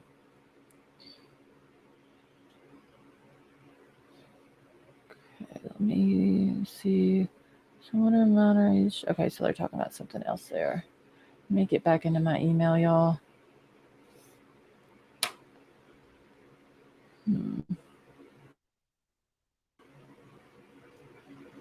Kid Mac, how are you? You mean you're not gonna buy him no soups and honey? And hell, I would not. No, I would not send my money to that dude. No, no, no. How much of the canteen do you actually think it's vegan, though? Probably not a whole lot. I mean, they. I'm sure they probably have some things that he could eat. Um, I wouldn't think a whole lot though. Angie, how are you? Hey, JC. I isn't peanut butter vegan? I Like have no idea. that's I don't know. I don't know a whole lot about it. I think somebody said something about he was eating like peanut butter and jelly sandwiches or something like that. Um, but you would think though, after a while, that would get old of eating just stuff like that. So I Well, don't know if after a there's. while, jail food gets old, so I mean, Yeah, he would have to do I what would he would have to do. imagine. But I'm sure they have some things in there that he can, that he could eat. I just don't think it's going to be um, a lot. And I'm curious to know though, like if he goes to prison for this, are they going to have a vegan menu for him? He can eat beans, Only if it's Oreo, for religion. and see, his isn't for religion purposes. Hey, Yamaha biker, how are you? If Let him there's a get. way Ann Taylor can get around it, I'm sure she will, but I don't know for sure. Yeah. Yamaha biker said, "Let him get hungry enough; he'll figure it out." Right? He might not Let's. be a vegan when he gets out. No, I mean, especially if they won't accommodate his diet. Let's see. All right, Tad said, Scarlett, have you heard the rumor of why he was vegan? Well, didn't he change his diet because of the visual snow?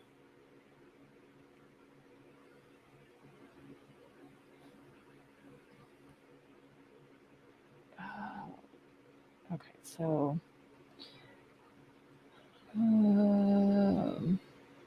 Hopefully he never gets Angie. Yeah. If he's the one who done it and they can prove that he did it 1,000% without a shadow of a doubt, I say he's guilty and he needs to get the death penalty. But that's just my opinion. I think that's majority's opinion. Let's see. I worked on a chip truck on summer and put on 40 pounds.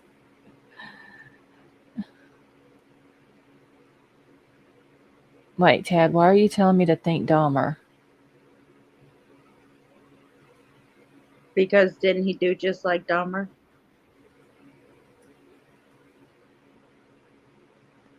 Wait, didn't Well, a lot Dahmer? of similarities. Are ramen noodles vegan? I don't know. I don't know a whole lot about vegan stuff. If it's expensive, it's not in there. Okay, what is this? Oh, this is talking about that Bryan Nation shit. I don't know why I had that in my email. I don't want that. That's like disgusting shit over there. Okay. I'm trying to go through my email, this stuff out that I've already went over. See, vegan has no animal products or byproducts. Dahmer got killed in prison.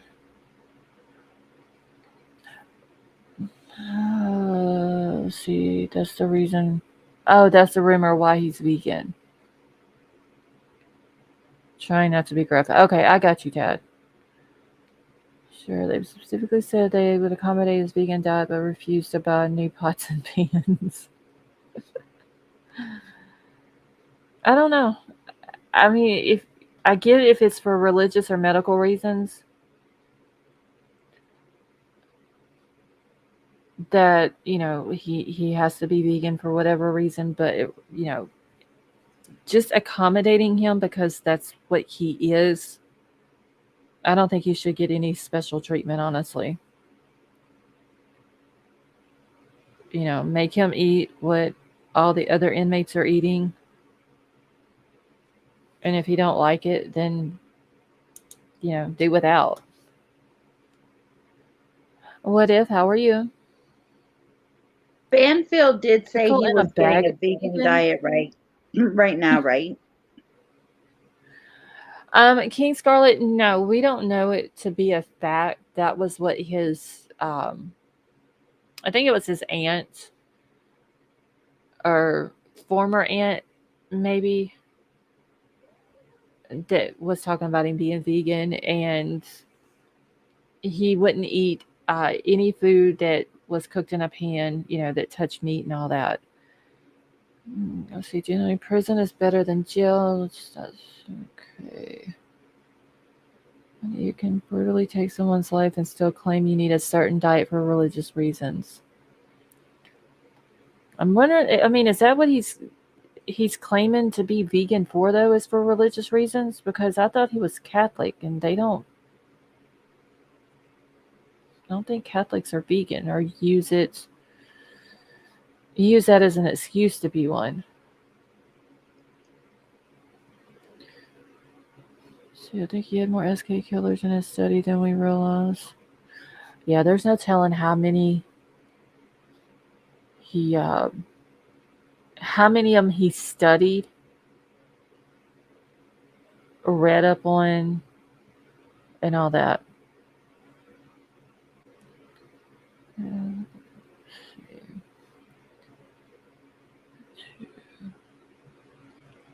I don't know. I just hope he gets what's coming to him, honestly. If he for sure did it, and they can prove it. Will he be there for the preliminary hearing? Because the defense has no say, like they don't have anything to do with that. I don't see Stevie in here.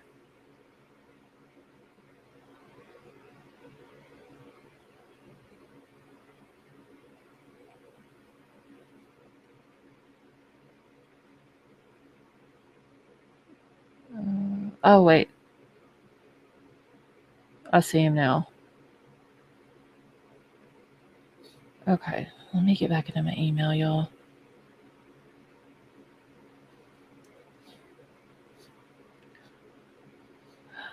Stonegator, let me jump over to my other email. I'm going to play that audio that you sent me before I forget. Okay. Where is it, though? Because I was going to listen to it last night and then didn't.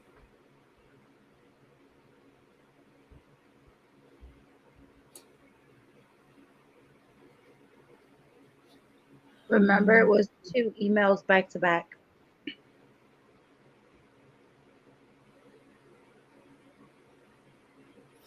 All right, Stonegator, are you still up here? Yes. Okay, what was it? I couldn't hear you to begin with. Remember, it was 2 emails back to back that I sent you that night. I don't know if that Okay. can help you. So I need to play. Okay, the one that just says just the audio. Yes. Okay, let me grab it. Hold on one second, y'all.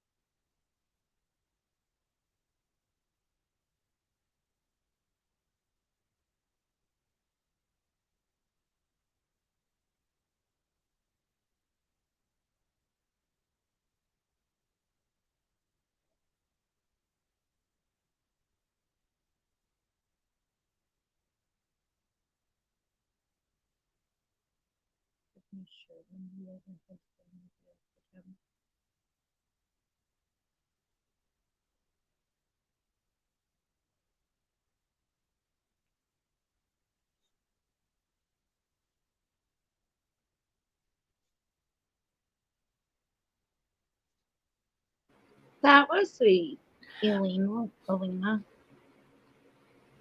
right, and Werewolf Queen, thank you so much for the super chat. She said for the Mod Squad gift fund. Thank you, honey. Okay, let me get back into my email now.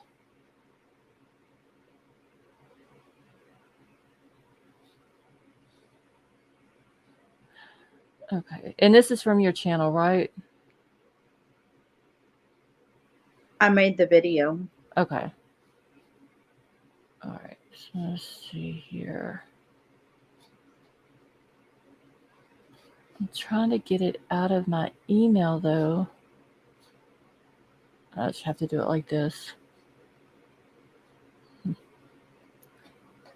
me see if this will work.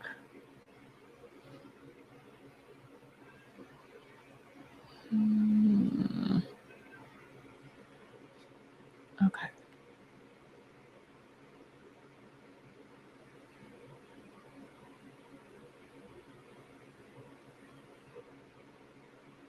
Of how these tablets work. Ryan Moser was released from a Florida prison just 6 weeks ago after doing 8 years for a property crime. And during his time there, he became a journalist with over 100 publications while in prison. And so Ryan knows a fair bit about the system. Ryan, thank you for joining me to navigate this. Some people get very angry when they hear that an inmate gets to have a tablet, especially from 7 a.m. to 11 p.m. But should they? Well, thank you for having me, Ashley. I think there's a misconception about the tablets inside prison. First of all, there is no internet access. So in the case of Bryan, where folks are reasonably upset that he could be uh, participating in chat rooms, getting onto Facebook, trying to raise money for his case, those are unfounded rumors. He has no ability to do that. And I think that it overshadows the positive things that men and women who are incarcerated are using the tablets for, things like educational purposes and especially communication with family, which was a very big thing for myself. So I know personally how much that helped me to be able to email and send videograms or receive pictures of my family. So it's also expensive. Like it's not a free service. You have to pay for the amount of time you spend on that tablet, right? What kind of money are we talking about? And is it come from the commissary? It's either like, candy bars or tablet use? Unfortunately, you do often have to choose between one or the other. It could be a family member that supports you. I read recently that 1 in 3 family members of incarcerated people have went into debt because of communication with their loved ones. Now, some states have taken steps to provide free phone calls, but not everybody has a landline. So there's these little idiosyncrasies about communicating with people outside of prison that the average person doesn't know about. Tablets make this communication easier. There's been many times where I could email somebody, a loved one, and they'd have it within a few minutes. But it does cost money, and it cost my family thousands of dollars while I was incarcerated, and these companies make millions of dollars every year off of these services. It's fascinating. And so you could also have these long conferences with your attorney as well. So I'm assuming that that's a good use of the tablet to have, meetings with your lawyer, because the lawyer will have to drive 84 miles, like, Ann Taylor would have to do a 3-hour round trip in order to have a meeting with Bryan Kohberger. How often are they used for, meetings with lawyers? And then bigger question, all that information, is that all tracked? It's all listened to? It's not private? It is not private whatsoever. There's a third party in every state that will be in charge of monitoring the emails, phone calls, video conferencing.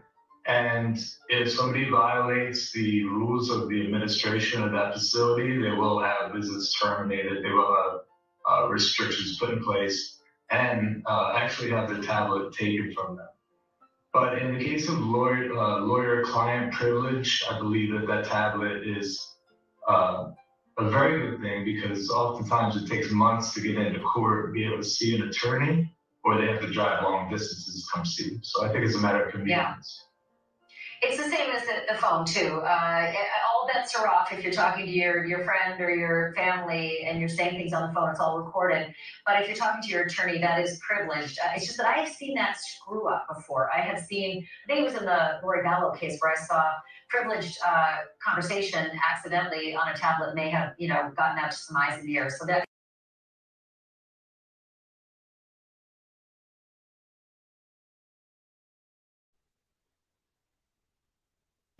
So does that help you understand the questions that you had on his access with a tablet?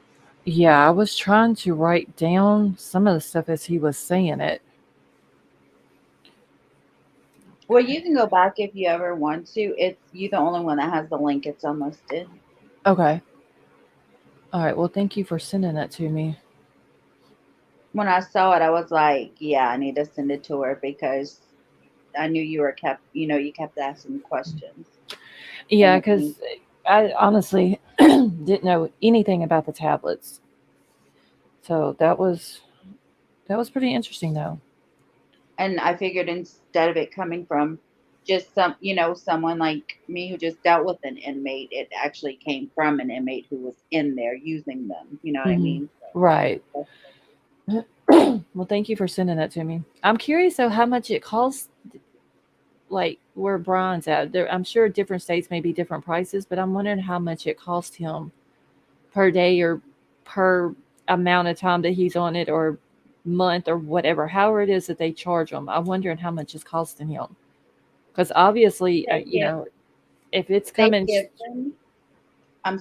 give them the tablet, and if they want to download music or movies that the jail has, put on there already, it's a certain amount of money, usually like $5 or $6, maybe like $3 for an old movie, something like that. And the messages, when we send them messages, if they don't have, we can send them credits for messages, but if they don't have any credits for messages, you can send a message and then send a credit for them to send one back. You can do it like that for the message part. And for the phone call, it just depends on where they're calling from and the jail rates, because in Louisiana, I paid $3 for 15 minutes. Being in Arizona, I paid $3 for an hour. Oh wow. Yeah, so it varies with the company and the state and the jail that you're in. Okay. But Hey, that's all Jesse they can Cats. do. Okay. Hmm.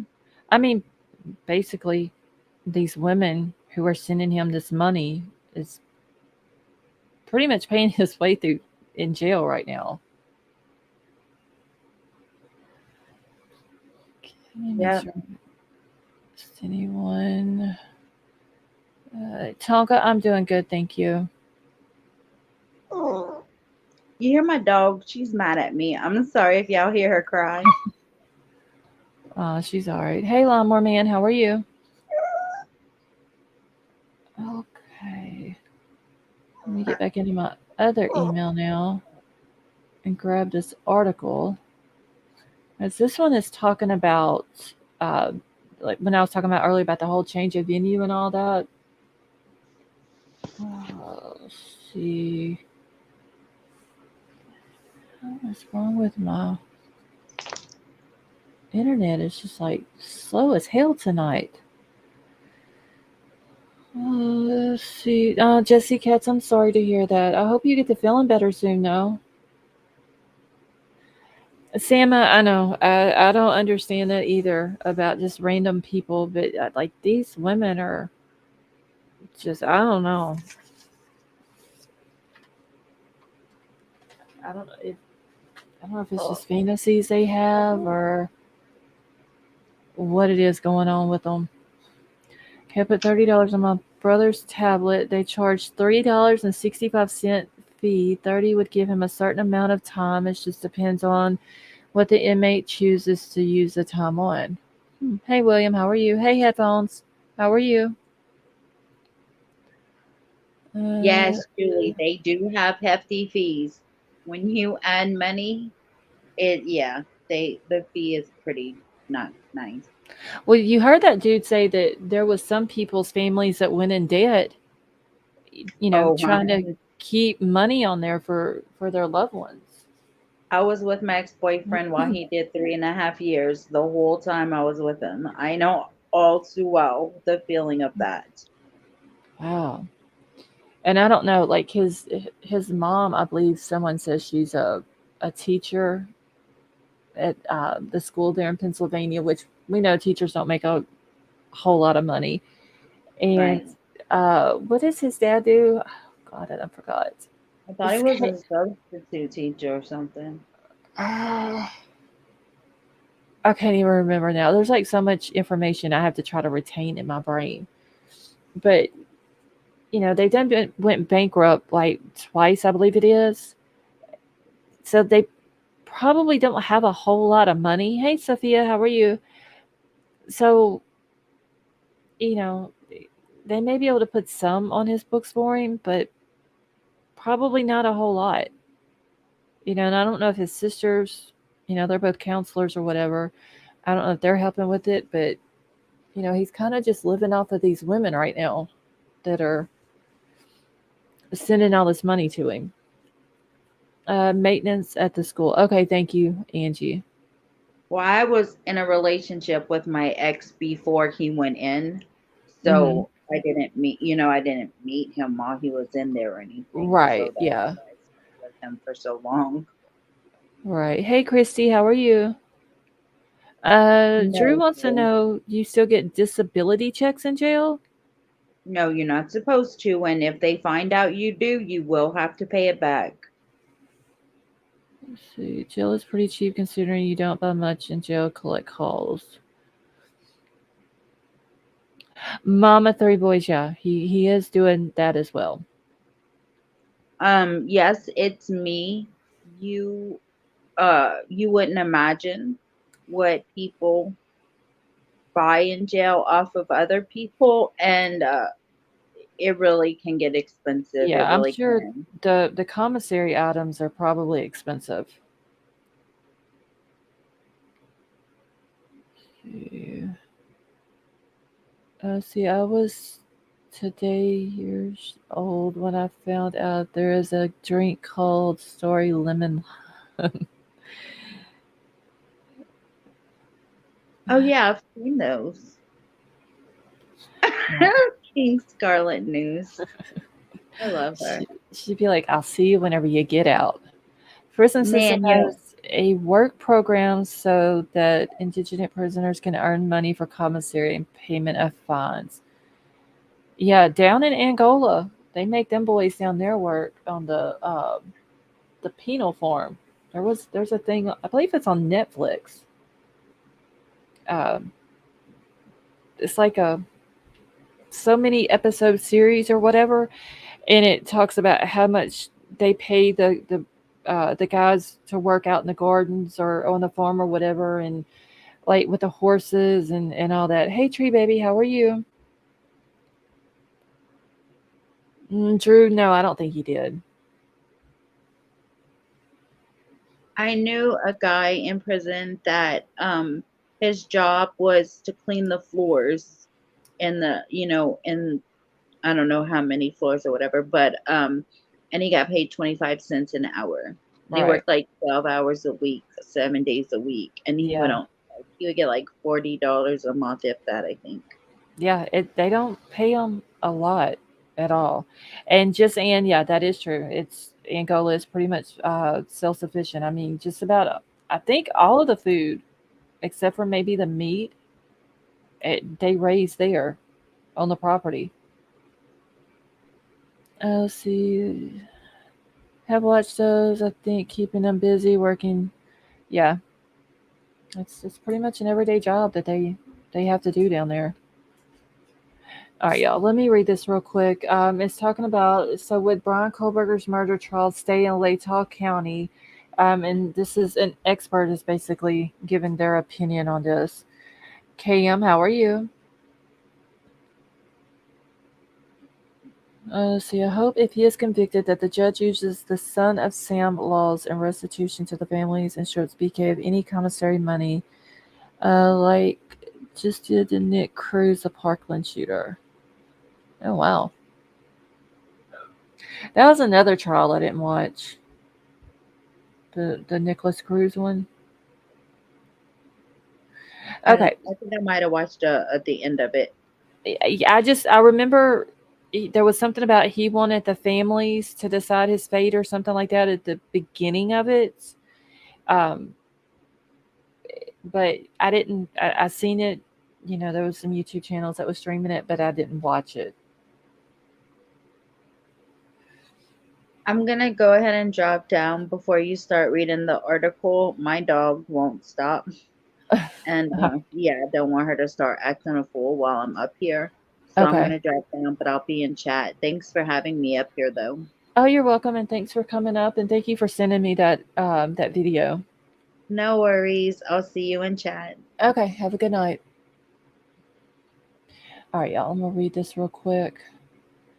So it says Brian Kohberger won't be seen in court again until June, and even after that appearance, a preliminary hearing at the Latah County Courthouse, it will be longer before a potential jury trial may form. The 28-year-old is accused of stabbing the 4 University of Idaho students to death at an off-campus home in November, and at the hearing on June 26th, the prosecuting attorney is tasked with presenting evidence that shows that there is probable cause to believe that Kohberger committed the crimes. Second. Obsessed for Disneyland. Thank you so much for the super sticker. That was very nice of you. Thank you. Okay. All right. I'm going to try to keep up with chat also.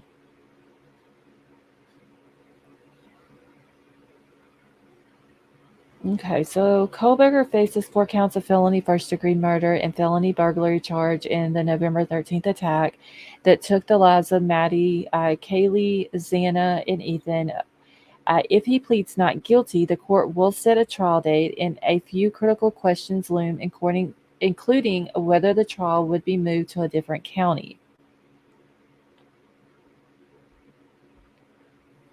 So either party, the prosecution or the defense, could file a motion for a change of venue, and if granted, the change would transfer the trial to a county away from Moscow, the roughly 26,000 population college town in North Idaho that's drawn unrelenting attention from national news outlets and true crime enthusiasts in the months since the 4 students' deaths.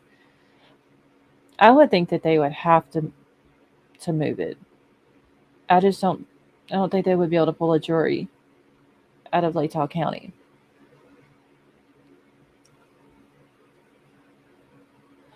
Okay. And also, real quick, since I'm seeing the link put out. Nightbot just dropped the link for my second channel. So if y'all have not subbed up to it, can y'all please do that for me as well? I'm gonna start probably within the next week or so, um, putting some content out on it as well. Okay.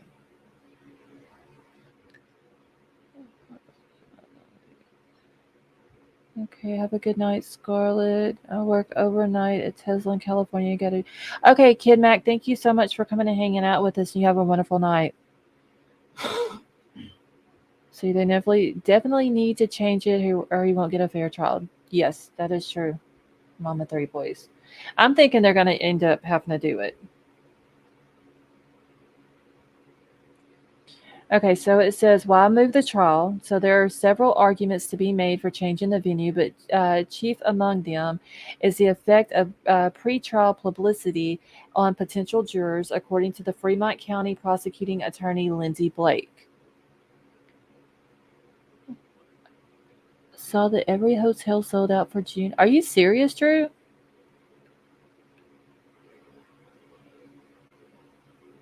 Oh, wow.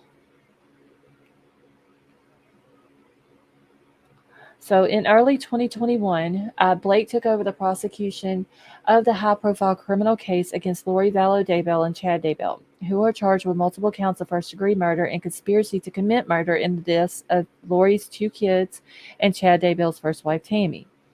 Chad Daybell's lawyer requested a change of venue for the trial, arguing that substantial media attention would affect the court's ability to find a fair and unbiased jury in Fremont County in East Idaho. A judge granted the request, moving the trial to the Ada County Courthouse in Boise. And while the case is still under Fremont County's jurisdictions, the jurors will be from Ada County. I mean, Drew, honestly, it doesn't surprise me though, because if you think about it, think of how many like news media outlets going to be there. Hey, sweet Melissa, how are you? Okay, thank you, sweet Melissa. So you got all the news outlets are going to be there. You've got all these YouTubers that go to all these different places where all these cases happen. So you got all them. I'm sure there's going to be a lot of TikTokers there. Probably some people from Facebook.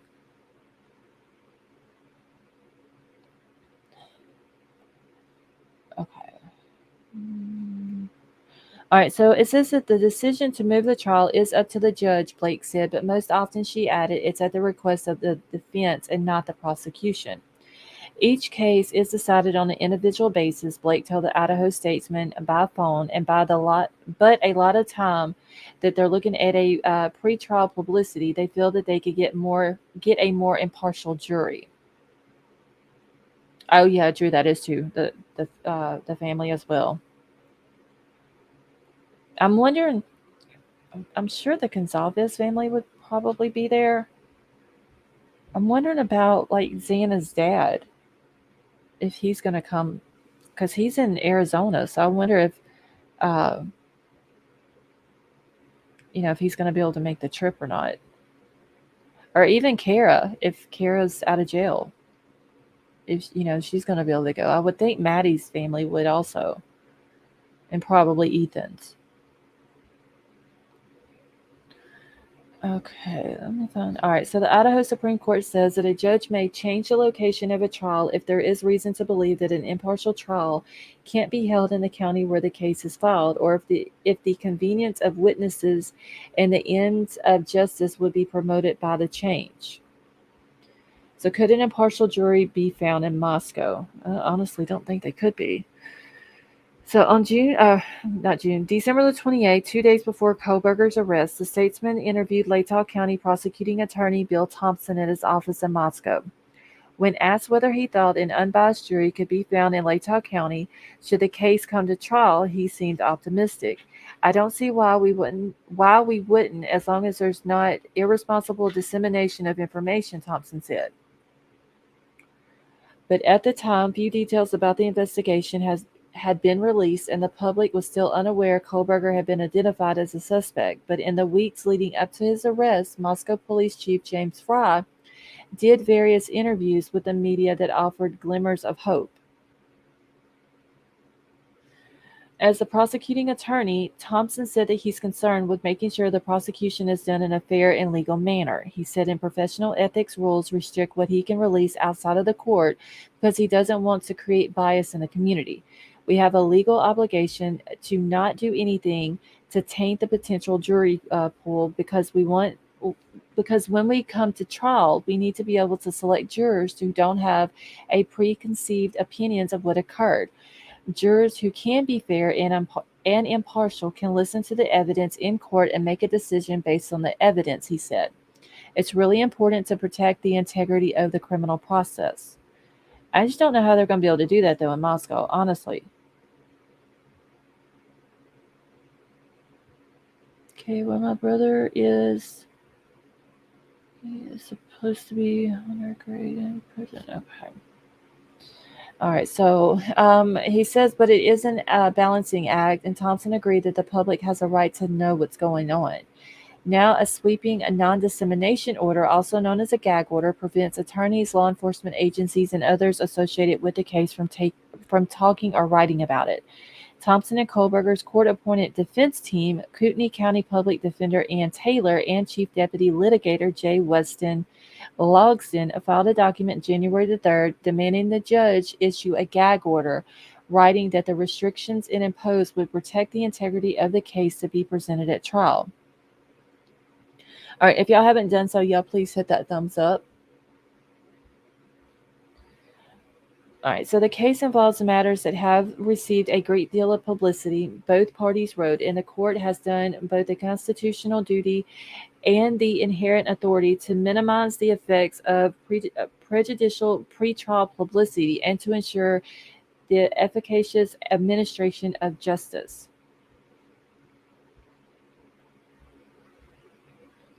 Okay. All right, yeah, I'm trying to keep up with chat as I'm going here.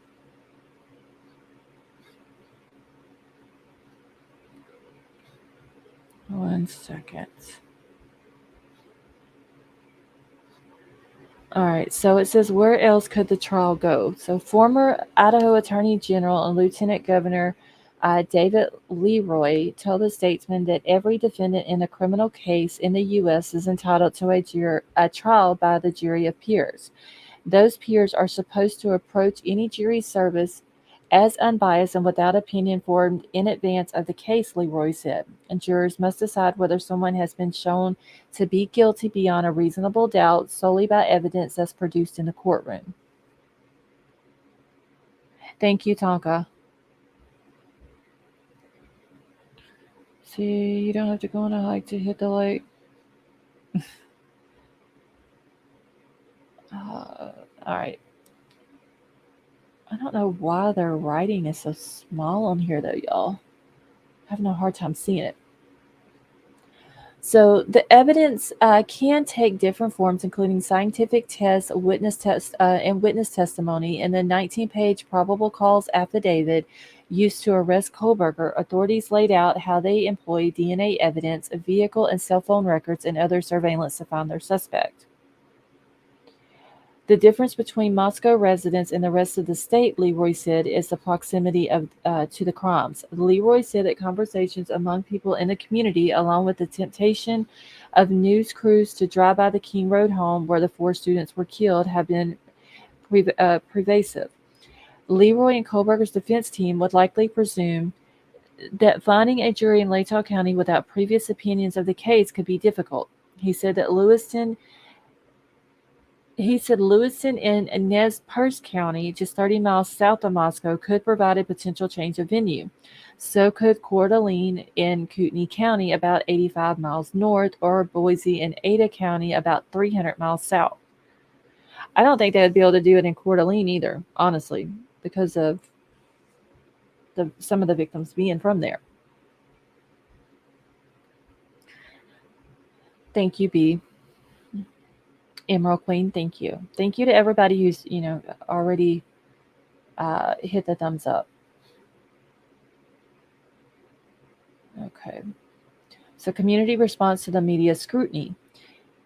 Even with Kohberger's next court appearance over 4 months away, the fatal stabbing still garners significant news coverage in Idaho and across the country. In the days and weeks following the quadruple homicide, reporters flocked to the scene of the crime. The university's student newspaper, The Argonaut, wrote in an article about the news coverage February 1st that nobody could have anticipated the swarm of cameras and out-of-town reporters that converged on U of I's campus and throughout the town. The Argonaut also reported that students have been active about their discontent and with all the attention on social media. In a very high-profile, high-publicity case such as this one, it's going to be very difficult to find anyone anywhere in Idaho that hasn't heard something about the case, Leroy said. So I think it's going to be hard, y'all, honestly. See, and that was a different thing. So yeah, I don't think that they're going to be able to get jury members out of Latah County. I think it's going to end up having to be moved, probably to Boise, but since it's such a big place. Hey, GOP Nick, how are you?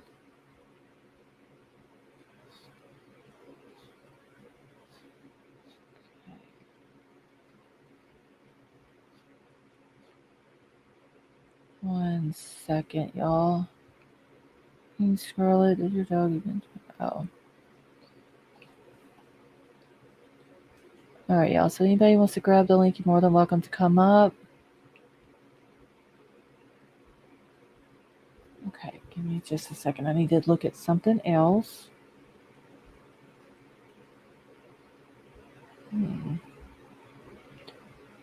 I thought somebody had sent something to me. Let me look at my other email.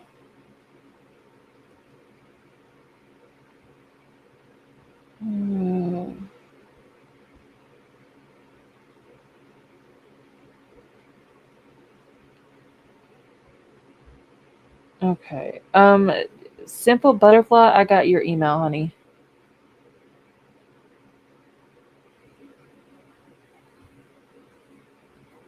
Could have swore somebody else sent me something, but I guess not.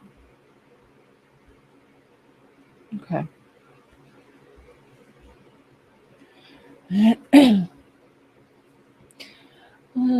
A GOP, Nick, it has been forever.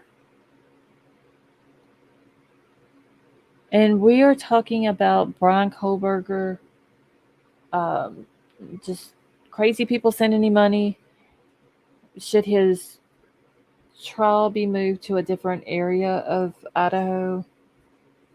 Because seriously, I just don't think he's going to be able to get they're going to be able to pull a jury out of Latah County that hasn't heard about the case, doesn't have an opinion about the case, doesn't have a kid that goes to the University of Idaho or has been affected by the case. Musical, how are you? The rule was designed for when there was only TV and mobile on Netflix. Okay. Yeah, I don't know. I think it would be better if they sent it to Boise, honestly. I'm pretty sure there's probably people down there who's heard of it as well. But it's such a larger place that it would probably be easier to pull people in who's not affected or, have any opinion either way of it, and would, just like they said in that article, would listen to the evidence and make a decision based on what is presented. Yeah, it is. It's all like, I mean, we see it with YouTube. Like, there's YouTubers in other countries who are covering it.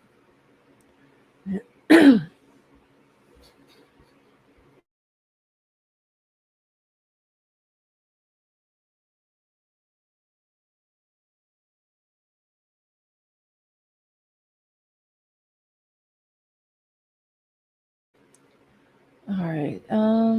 Is there because he didn't?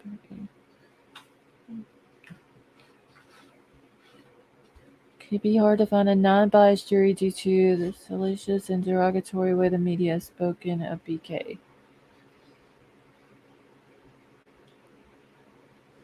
Yeah. And GOP Nick, aren't you from the UK?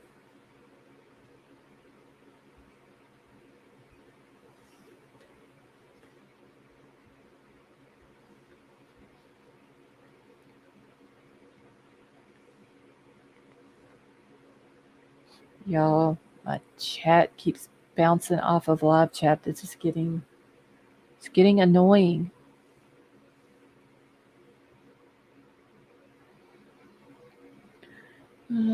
See, only 2 people haven't heard of it. Amish and Lars. Let's see. Second biz. Okay, so GOP Nick, let me ask you something then. And if anybody else that's in here that's from the UK, y'all can answer this as well. But do y'all hear people over there, over in the UK, like, do y'all hear people talking about it a lot over there?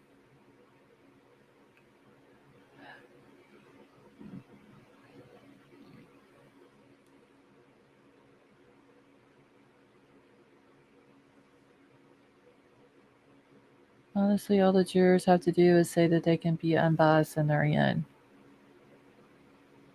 Yeah, Cam, that is true.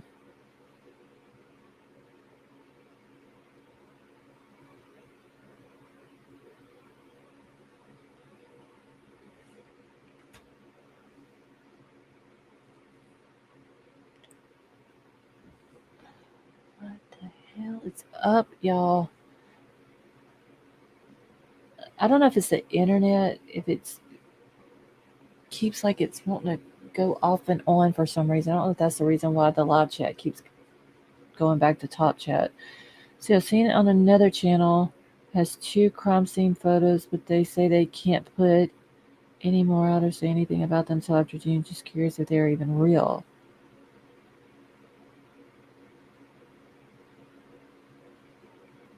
How would they have crime scene photos?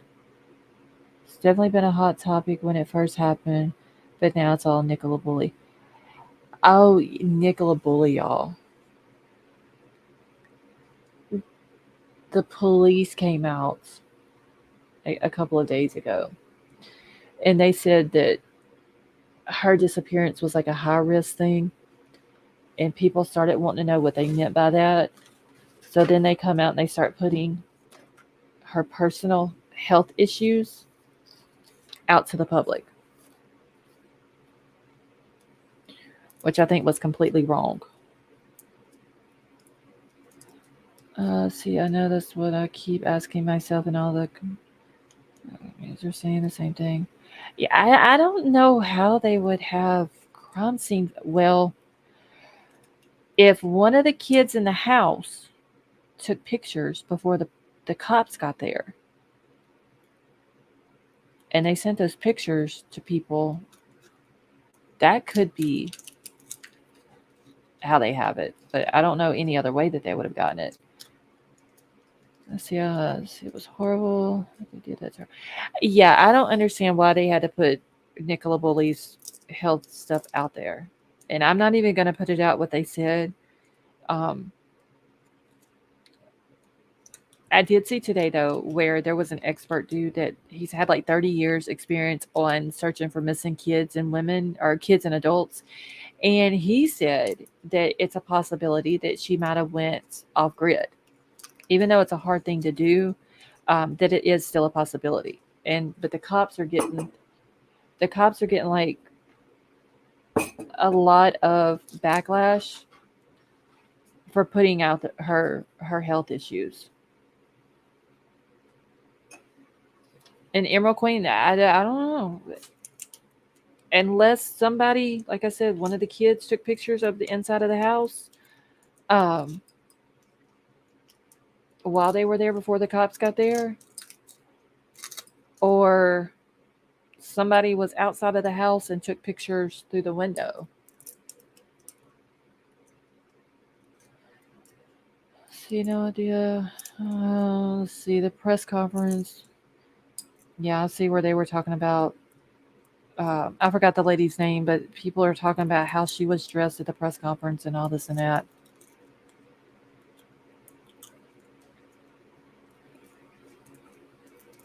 What had One has blood on the floor, but another has more blood with a number 5 on it.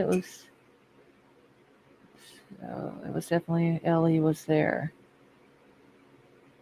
Now, Mama Three Boys, have they showed these pictures? Or are they just told what the pictures consisted of? Yeah, I just don't think that Nicola Bully went off grid, y'all. I think somebody took the lady. I think it was very disgusting how police come out and just told her personal information like that. Uh,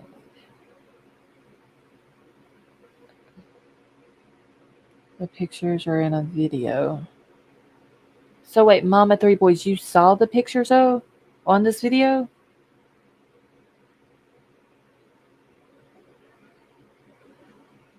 And these pictures were inside the house, like taken inside the house. I was watching another channel and a caller called in and talked about it, so I went and looked at it before you came on and just seen it. Oh wow. Why would why would somebody want to put the crime scene photos on YouTube?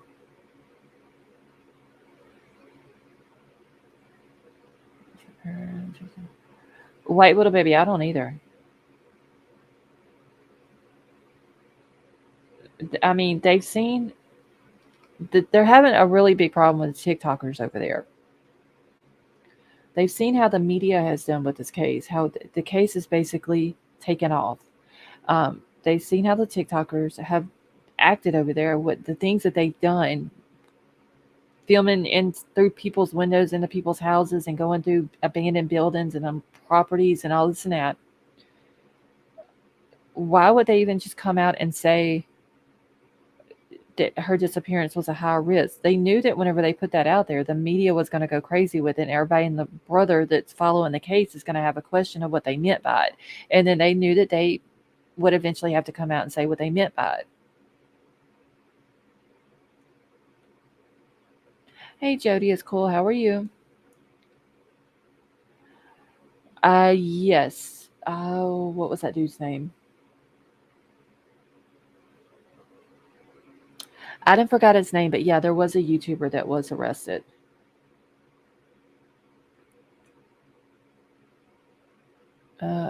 Exploring with the okay. Yeah, I couldn't remember his name. I've never heard of him, but I did see that the other day. But I don't know why anybody would put crime scene pictures. See, I haven't got too much into that case, but I hear many true crime followers say that they get Chris Watts vibes from her husband.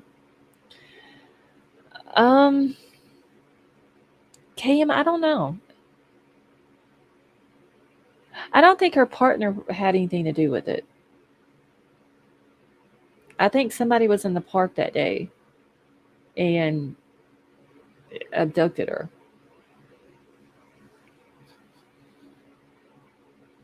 Getting sleepy time. All right, B, you have a good night, honey. Let's see. Has anyone else heard him having to appear in court in April? I don't know why, but wait, Julie, who's supposed to be in court in April?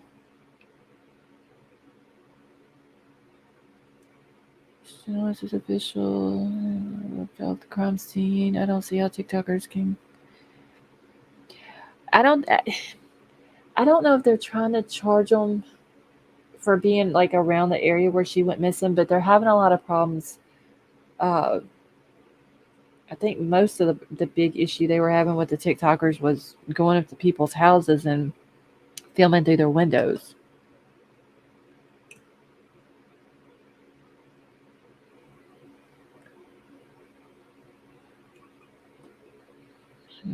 We're having time set aside in April for an update.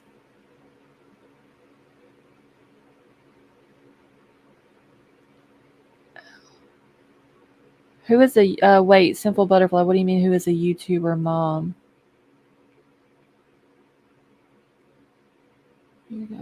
up the other day. We even had CCTV, but they were masked up, possibly armed, took vulnerable bikes from our shed.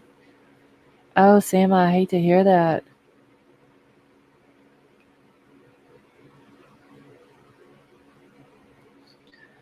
KM, people have just gone crazy.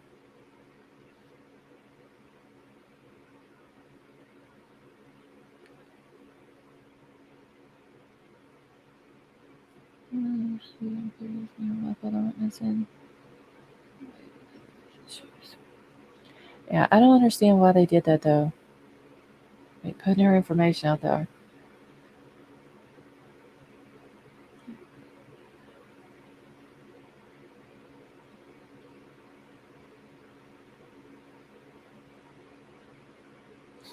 All right, y'all. Let me go back in real quick. Just trying to see because I still have Ann Taylor's uh, that change.org thing that they were doing. Oh, okay. Simple Butterfly. I see what you're saying. So they're still needing 7,500 signatures, but they've got 5,917. Well, it seems like it's kind of slowed down a little bit, people signing it.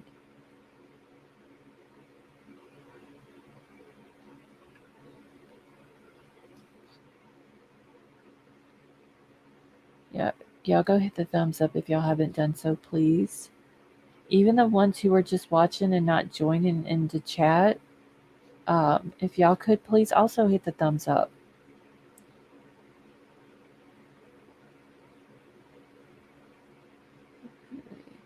Marissa, the only thing that has came out about Felina, when so you know, to begin with, they thought whenever she left the jail, she just basically disappeared. Well, they ended up tracking her to the airport there. So she left Jackson, Wyoming, flew down to Salt Lake City, Utah. She got a phone, and then from there she left and went to Hawaii, or that's where she's at now. That's where they tracked her to. I don't know if there was any stops between um, Utah and Hawaii, but the detective that's working the case said that he was able to get her number, got like 12 hours worth of data uh, from her phone. Then he ended up calling the phone and left a message, and the phone got cut off. But I did also hear last night that once they found out where she was at and that she is alive, that they let the family know, and the missing person case has been closed. So other than that, I checked earlier. I didn't find anything, so I don't know if they've, uh, you know, if her family's talked to her. She is due back in court the 28th. So if she don't show up for court on the 28th in Wyoming, then she's going to have a failure to appear. They'll issue a bench warrant for her. She's a new channel. I'm not sure if I can say it. Mama Three Boys, yeah, you can put the channel name in the chat. I'm not too much worried about, you know, people in chat mentioning other creators or anything like that, as long as they're not bashing the creator or the channel.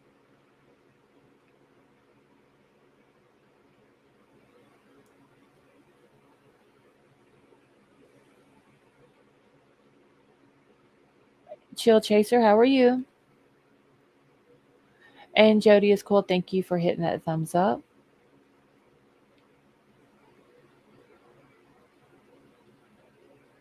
So as far as Felina, in her case, maybe she just wanted to get away. You know, she just wanted away from everything, maybe.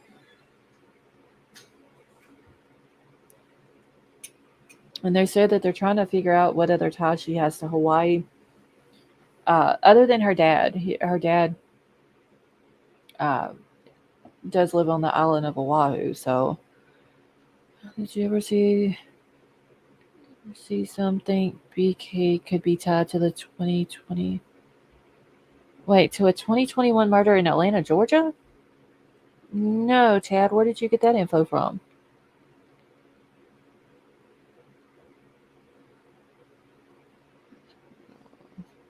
You one girl, see. Oh, Drew, yes, I did see that girl. She, I didn't understand about the girl that's came out and said that she thinks that she could be Madeline McCann because she said that she's 21, but she possibly could be 13.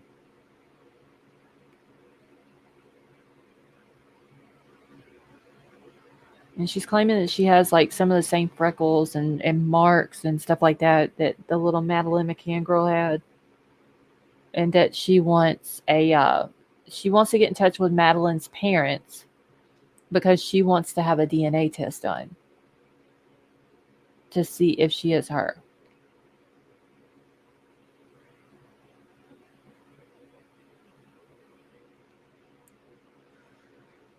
Oh, there's an article online. Drew, or not Drew. Tad, do you remember who the article was by?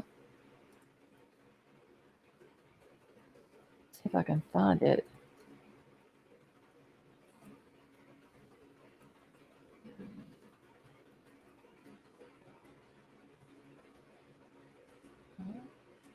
Let's see. Let's see. I did watch that, but didn't notice the dimple that Maddie had. She's in the middle of paranoid schizophrenic attack. She thinks she's in danger. Oh wow. I don't think it's her though.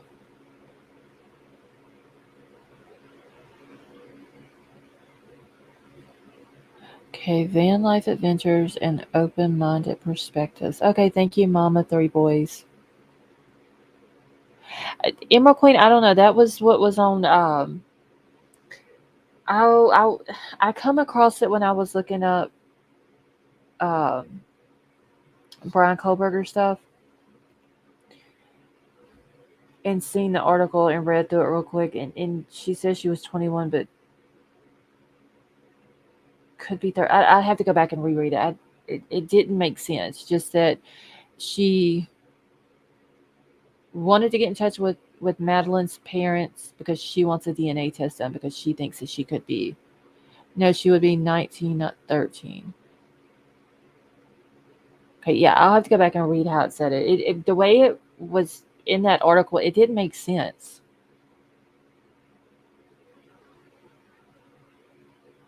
And Simple Butterfly, no, there's nothing else that I've found for the 2-year-old little boy in Louisiana either. They haven't found him or his parents.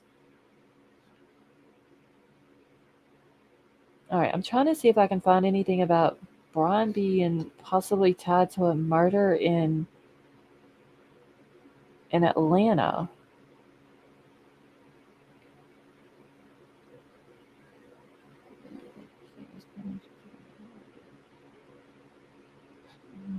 Let's see. Let me go to Google real quick. I know that they were. Oh wait, is this it? Oh, hold on. This is from February the 6th, but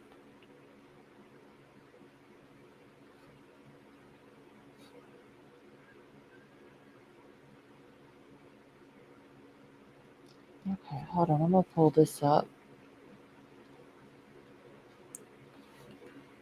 Oh, it's up in chat. Okay, hold on. Um,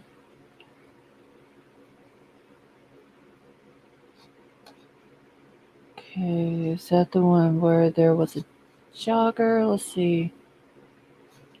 Let me pull it up here for y'all.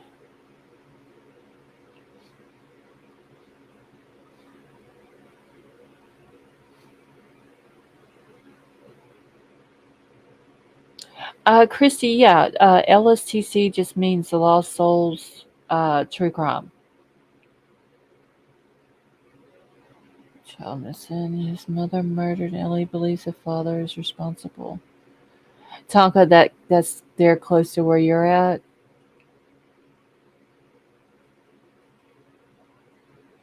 Okay, so this one says, is Bryan Kohberger a suspect in the Piedmont Park stabbings of Katie Janice and her dog?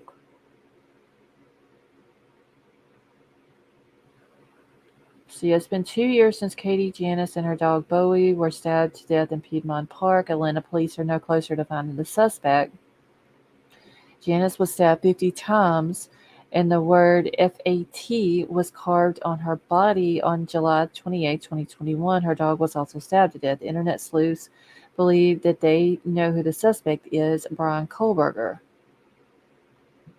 So are they saying that this dude is the suspect?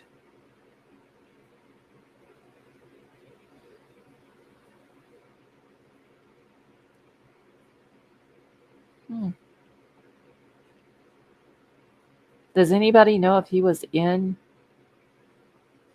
Georgia at any time? See, they say the man who was jogging near the scene of the crime bears a striking resemblance to Kohberger, but that jogger came forward in 2021 and was cleared as a suspect.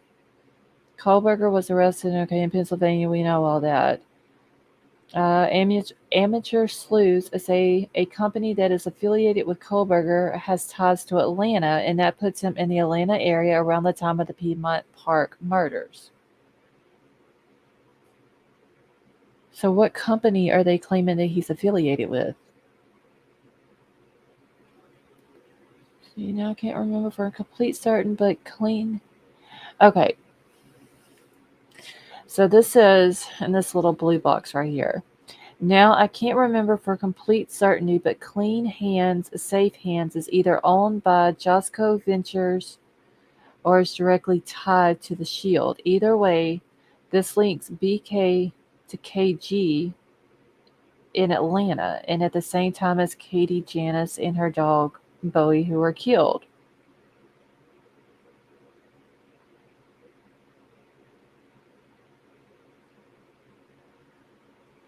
Okay, hold on, y'all.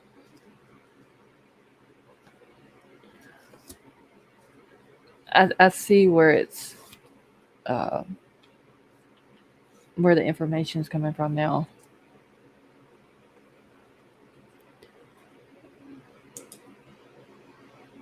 Let's see, about a month ago, I read about the Atlanta murder claiming. I see who it's coming from. I'm gonna write these. I'm gonna write the name of the company down though, so I don't forget it.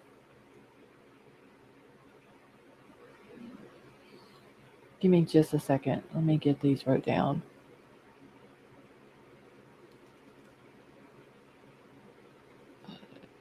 Okay.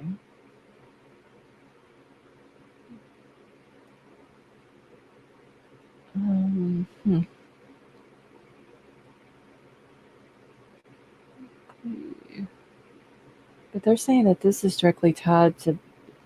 That's the link to BK and KG.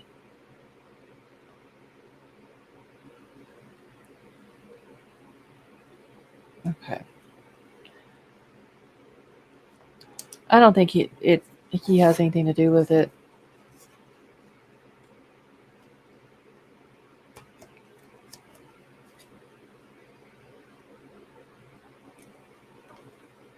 Can you imagine if he was already in SK? Tad, honestly, if they were able to prove that, it wouldn't surprise me. A lot of people think that he's done this before. Let me find the July 28th. I'm just writing all this information down real quick. Katie Janice. Okay. See, is this a connection to the same Steve Gonzalez connection to Kohberger? I don't know, Taco. This one I'm going to find out. Because considering, like I said, I see where it's coming from. Considering who it's coming from, it's like one of those grains of salt things. But I still wrote down the name of the companies just so I can keep up with it. All right, so it says Kohberger's link to the company is very weak at best. In fact, he didn't work for the company or own the company, but he is linked to someone who did, and even that link is weak. But that's all they need to connect him to the Piedmont Park stabbings. The internet sleuths contacted the Atlanta Police Department, with their evidence, and so far there has been no word from the Atlanta PD about the case.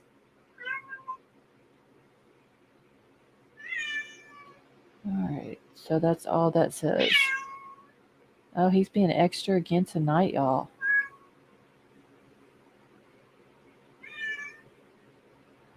I see a lot of people saying Steve is connected to a Kohberger. Simple Butterfly, I've seen that too.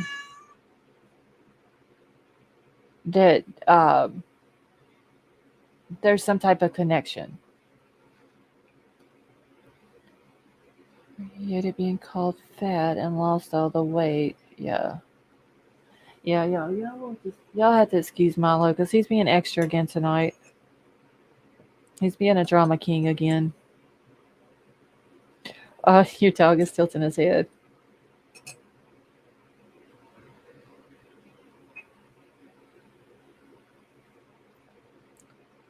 I think he does it because I don't pay any attention to him whenever he comes in here meowing, so he just gets louder and louder. Let's see if there's anything else on this. Ted, thank you for telling me about that because I had not heard that.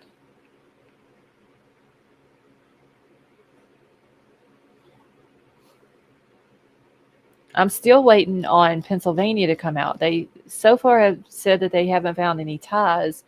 Um, and just the one thing where Brian's car was parked inside the gate or whatever, and so he had to call him to get it out, and then he wrote him or called him back and thanked him for and apologized for the inconvenience and stuff like that. I think that was pretty much the only thing that they were able to find where he had anything to do with, police being called or whatever. But hopefully they're still looking in all those areas around there. Hey, Steph, how are you? My cat is literally the same way with me while I'm working from home. Yeah, Milo likes to get very, very dramatic if you don't pay attention to him.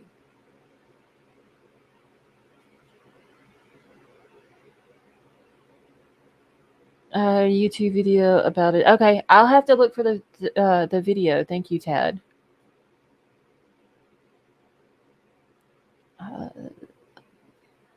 Let's see. Also, had he killed before, wouldn't he have gotten caught? Probably he's not.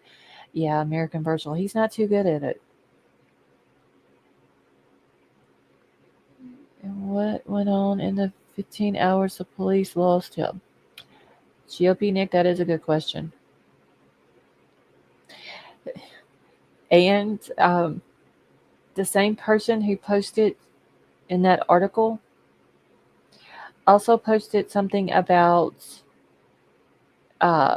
him taking that route down to Colorado because the guy who owns the house where the murders happened, we know is also from Colorado.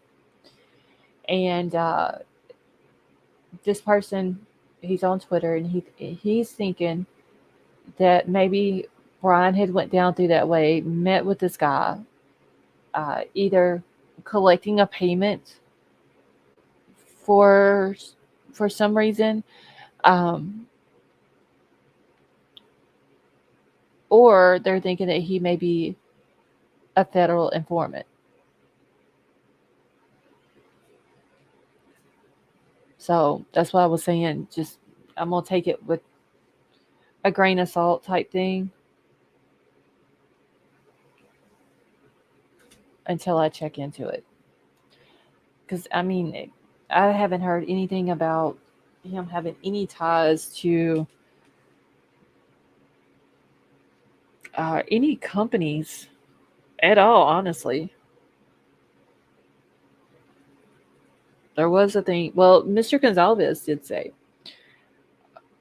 and I don't know if he meant to let this slip or not, but he did say one time that they saw a connection between Bryan and Kaylee. But then that was all that was ever said about that. Okay, let us know in the video if you ever find anything about Bryan Kohberger appearing in court in April. No one can read his court documents. Okay, Julie. Yeah, Only thing I've seen, his next court date is supposed to be June 26th. If you have a massive salt shaker ready. Yeah, I don't know. I mean, I'll look into the companies, but I don't know if there's a connection there. Okay, my mom brought that up recently, Mr. Gonzalez saying that, but he wasn't ready to stay. Yeah, I know. He just kind of he said it and then he left us hanging. That about that they see the connection between him and Kaylee. I'm wondering though, did anybody ever find out who the guy was that Kaylee she had I guess you could call it a date. They were cooking her and the guy was cooking or something like that and he called her a bitch and she left because I heard that allegedly that guy's name was Bryan, but there's no proof of it that that's his name or there's no proof that's even come out of who the guy actually is.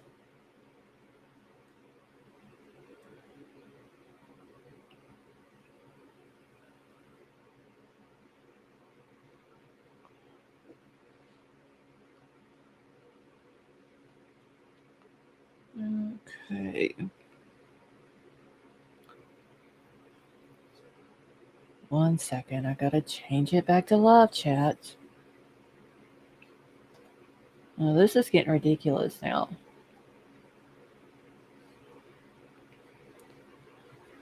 This agreeing to disagree thing is so American. Assess with Disneyland. Some people can agree to disagree, and then some people think that they're right about whatever they state, and uh, they're not wrong about anything.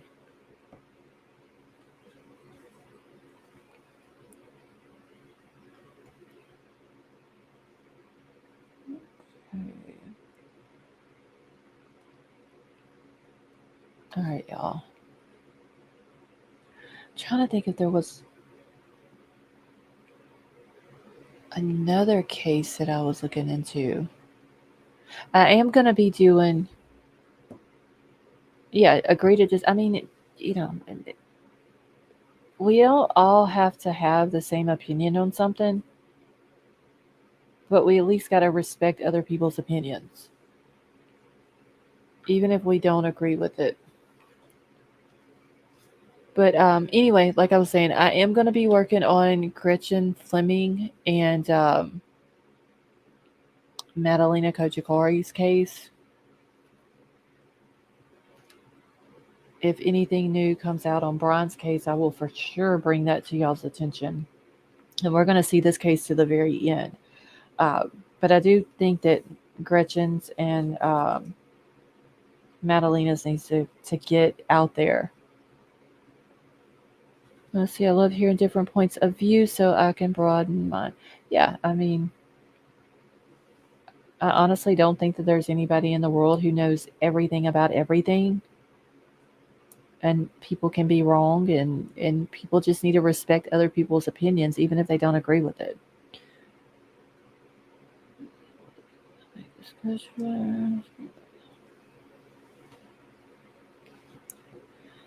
Okay, I'm just catching up real quick, y'all. Struggle when people want to state their opinions as facts. Yeah. Now, I mean, that's like if I say something and I'm wrong and somebody can provide me the proof that I'm wrong, then, that's good too. Hey, Crystal, how are you? I mean, no, Crystal, I haven't. Honestly, I really don't think that there's going to be anything new come out on that.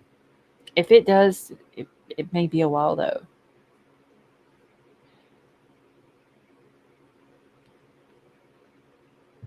Okay, so White Widow Baby just dropped a Facebook link for the Gretchen Fleming group, and then she also dropped the link for uh, the Madalena Kojikari Facebook group.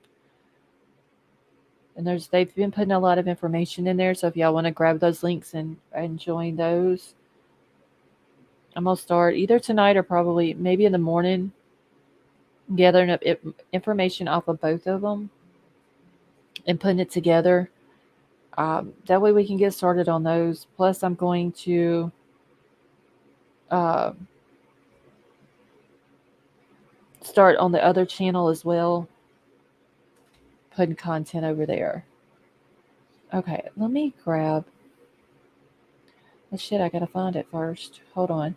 I started reading that airmail thing last night, y'all, and then we got to talking about something else, and I didn't get to finish reading it. So I'm fixing to grab it. I'm gonna finish reading it. I just gotta remember where I put it at. Hmm.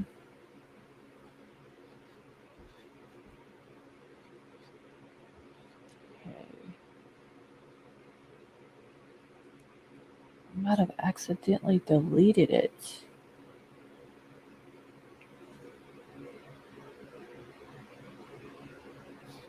All right, 1 second.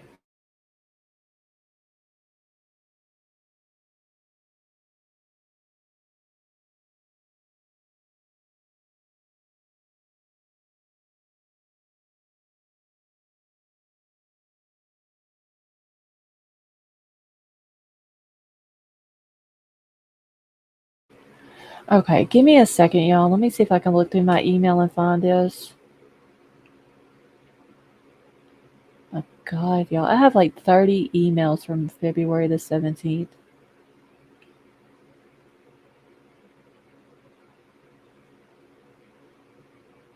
Simple Butterfly, you think the target was Maddie?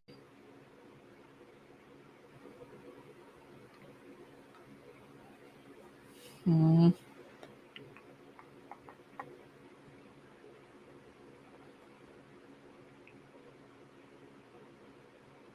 All right, so Tonka, you and Simple Butterfly, why do y'all think that Maddie was the target? I'm curious. While I'm looking for this, just don't know where I put it.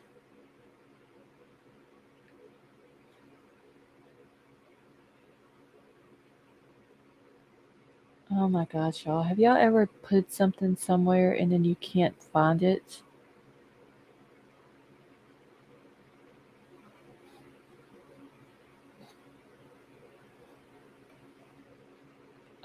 Wait, little baby, I've got it here somewhere. I just don't know where the hell I did with it.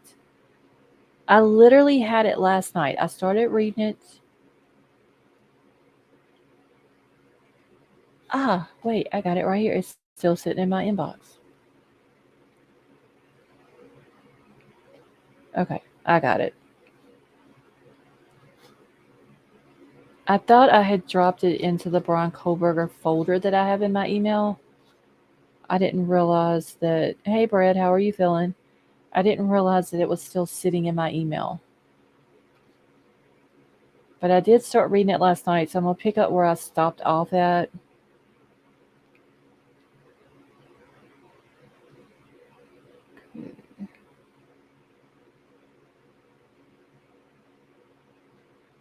If I can remember where I stopped off at.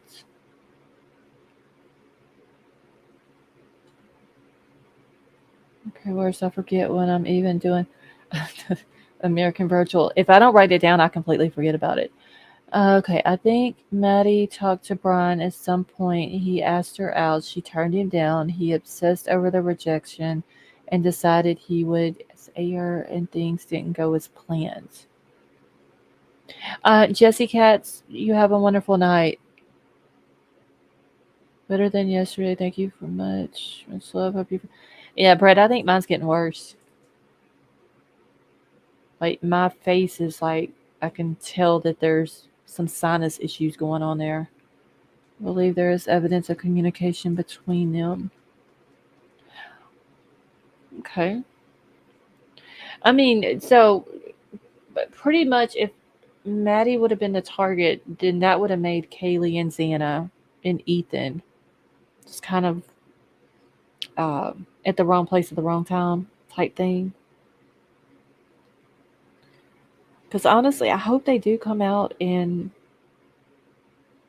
like find a link or something. Like, what was, because there's got to be a reason why he chose this house. You know,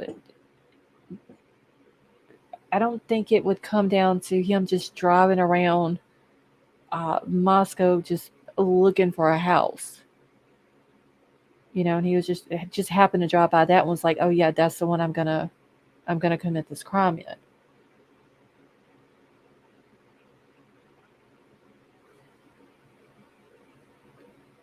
Unless there's some significance with the numbers, maybe the address or something like that.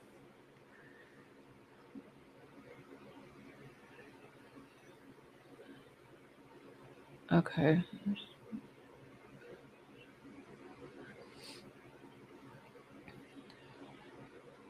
Uh, okay, I'm just making sure that I've said hi to everybody who has came in before I get finished with this. Okay, so this is where I stopped off at. So instead of just going back reading the whole thing, I'm just going to start from here. Tree pollen gives me. Yeah, Marissa, like the whole sinus headache thing, I've had it all day. It finally went away. Why did the father say there was no need for them to add? Oh, GOP Nick, I know that's another thing. Like he specifically said he didn't have to go upstairs, but he did. Or for however it was that he put it, but he specifically said he did not have to go upstairs. So what did he mean by that? Okay, so this it says, and this is the airmail thing that I had started last night and didn't get a chance to finish, but it said that there was the fact that this happened in a house full of attractive girls Chapin was just visiting, and the nature of the killings by knife as the victims lay in bed seemed like a horrifying substitute for R. A former FBI agent, Jennifer Koppendorfer, told Newsweek days before Kohberger was arrested that she believed the murderer was an individual with absolutely horrible, murderous desires against these women and the perverted thoughts and anger towards women in general. They're known as incels. See, Brett Kopaka.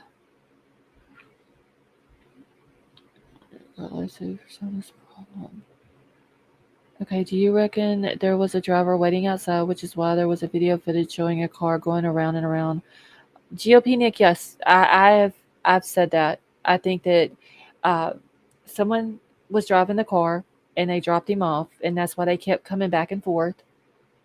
And because it just, if he's been there in that area 12 times, it seems like he would know his way, like where to park at in front of the house, if you can park in front of the house, where to turn around at. And it's like they said he tried to turn around, try to park and wasn't able to, and had to go down and make a 3-point turn and came back up. So I think that somebody else was driving the car. But it also has been said about Brent Kopaka having a silver car. And how can they be completely sure that this car that they seen that night was white and not silver? I mean, I think it would be hard to tell at night the color of it. Okay, so this part of it says down the incel rabbit hole, and it says since Kohberger's arrest, there have been mounting speculations about whether he qualifies as an incel. Now, incels is short for involuntary celibates and are heterosexual men who blame women for their lack of romantic success. On hundreds of online forums, websites, and blogs in the so-called manosphere, they promote women-hating and anti-feminism. They also tend to subscribe to white supremacy, and their rhetoric is often violent. Over the last decade, incels have been tied to dozens of assaults and murders, as well as a couple of mass murders, including the 2018 attack of Alec Minasayan, then 25, who plowed a van into a group of pedestrians in Toronto, killing 11 people and injuring 15. They were predominantly women. The incel rebellion has already begun. Minasasan, I'm probably not saying his name correctly, y'all. I do apologize. But he wrote in a Facebook post prior to his attack, "We will all overthrow all the Chads and Stacys." People said that Einan, y'all, I can't even say this dude's name right, Enon Harsh had a white Elantra. I don't know. I don't know what color his car was. Okay, I think the 3-point turn was in a frenzy, and how King and Queen both dead end, and I think him doing circles or driving around had to do with the police presence and the guys getting underage drinking tickets. I just think it's, I don't know. I mean, it could have been him by himself that night. Okay, who was his friend that would go running with him in the middle of the night? Also, is there a white truck in a lot of the videos? That's I think the friend, um, I think he was in Pennsylvania, the one that would go running with him at night. But there was a screenshot, and I think I showed it a few weeks back, that showed where Bryan had went out. It was like 12:30 in the morning while he was at WSU, and it showed uh, he had ran like a mile, a little over a mile, and it had like how it was one of those apps, and it showed how quick he ran it and all this and that. So I wonder if they really cleared Enon. I'm thinking Enon may be a witness.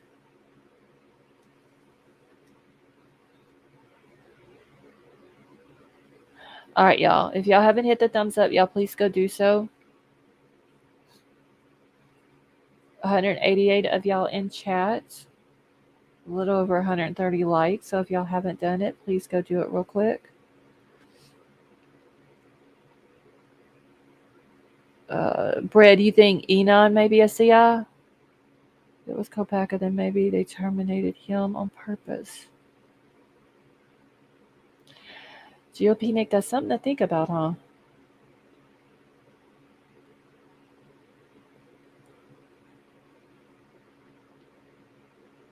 He could be Brad because he's got prior drug charges on him. So he might have gotten in trouble and needed a way out and was doing work for him. I'm drinking water with lemon, ginger, honey, turmeric, and cinnamon all for my throat and chest infection. Oh my gosh, Sama. I'm doing another cup of tea. I've got like hot tea with like I think 4 honey cough drops in it. Hey, puzzle pieces fit real good on him. Yeah. Yeah, I mean, I said a while back whenever I forgot what we were reading, and we were reading something about the girl who lived next door to the house, um, and I remember the way she was doing the interview and the things that she was saying about the girls and stuff like that. I was like, damn, she's salty, or seems like she's salty. And then it goes down a little bit further and it starts talking about Enon and like his interview and what he did and the things that he was talking about the house. And it was like, yeah, this dude is like some weird vibes.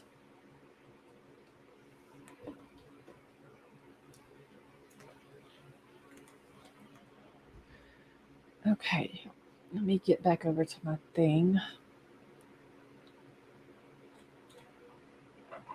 Ow. Okay. Wait, what, little baby? Why are you in the corner? I sub to your other channel too, by the way. Thank you. Good. Okay, thank you, Brad. I appreciate that.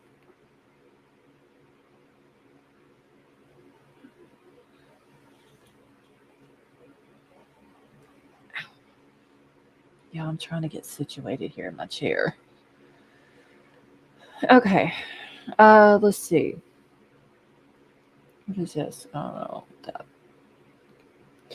So it says in the lexicon of incels, Stacy's are beautiful, typically blonde girls who deny incels sex. Incels believes that it is their right to have sex with Stacy's, forget about what the Stacy's want, and hate them because they can't have them. They see Stacy's as stupid and shallow because they prefer men whom incels refer to as chads, square jaw jocks who enjoy great success with women do only incels say to their handsomeness. Sis, those like CC and I shout from the rooftop and no to no avail. Have they went up since y'all asked them? Y'all please go hit the thumbs up. It helps the channel out and it's free. And all you got to do is just click the little thumb. And still I read it having to do with involuntary celibate. I wonder if they met at AA or NA. KM, that's a good question. I never thought of that. If Bryan, because we do know he had, an addiction back in the day, and he did go to rehab. But I wonder if he went to any type of meetings. Do you heat up water or cups of tea in the microwave, or do you have a kettle? GOP Nick, I have both. But Troll, because while I'm live, I ask him to go heat it up for me. So he just puts it in the microwave and heats the water up. Thank you, Tracy. But yeah, that's a good question. I don't know. There probably wouldn't be a way to find out if him or Enon, either one, went to any type uh, of those meetings. This is with the what's it? Just with him. Wait, girl, I messaged with that went to high school with him. Said he got sober, so I'm thinking he got sober, then used for a while, got sober again in 2018 or whatever. If not since a rehab, I'd assume AA. But I mean, I wonder. Hold on, y'all. I need another sticky thing.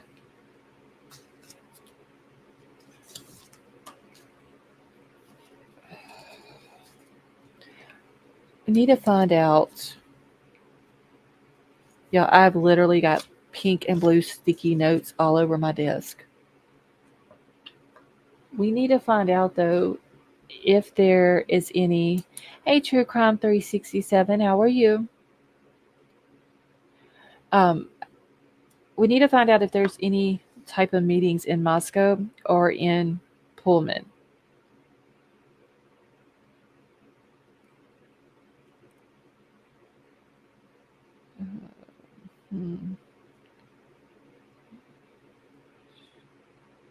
Hold on, y'all. I'm making myself a note.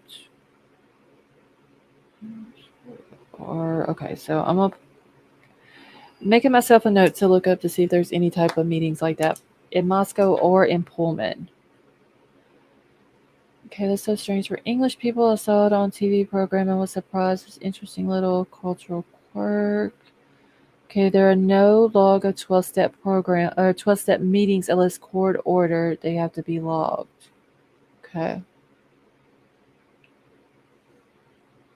District 22 of AA Moscow and Pullman. Okay, thank you, Autumn.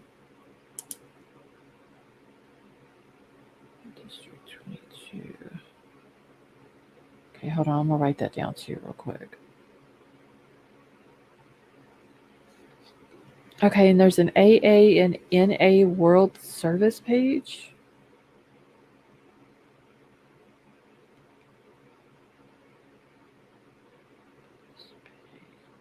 Okay. It's a great channel, folks. Definitely like, subscribe, share, great host, great mods. Brad, thank you so much for that comment. That was very nice of you. Okay. So I got all that wrote down. I'm going to look into that.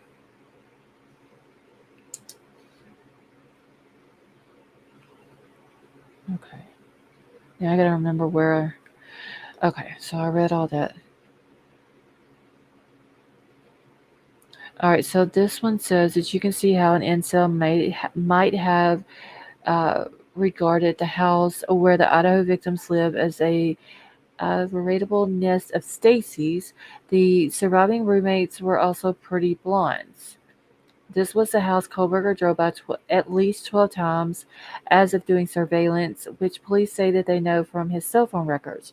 What he was looking for, what was he looking for when he repeatedly rolled past? Was he already planning an attack, or was he looking for a glimpse into what he saw as a golden world full of beautiful blondes and their popular clique?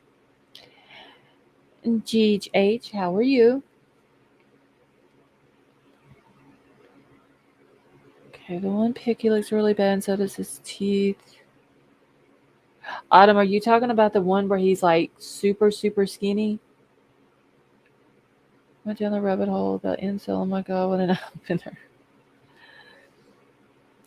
The things that we learned, Sama, with these different cases, huh? Medium recovery look at those meetings as social outlets, which could have been why BK may have gone to meet people, possibly even if it wasn't 100% sober. I mean, KM, that does make sense. And especially if he's um, in a place where, like Washington was new to him, he didn't know anybody there. Maybe that, if he did go to those meetings, maybe that was, um, like you're saying, like it's just a way for him to meet people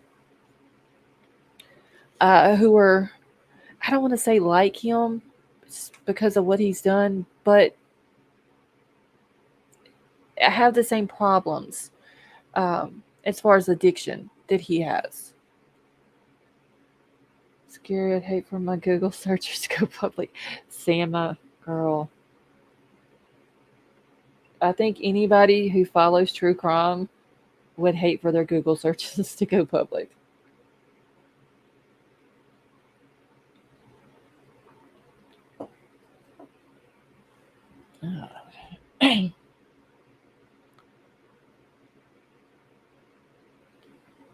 Yeah, because I mean, I've Googled some crazy things just with this case. Addicts generally feel at home around other addict alcoholics. Yeah, I mean that could have been his thing. That could have been his mm,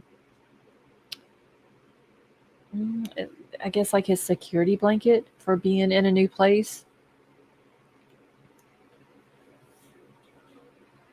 He could go there. He can go to these meetings, and he wouldn't be judged for anything.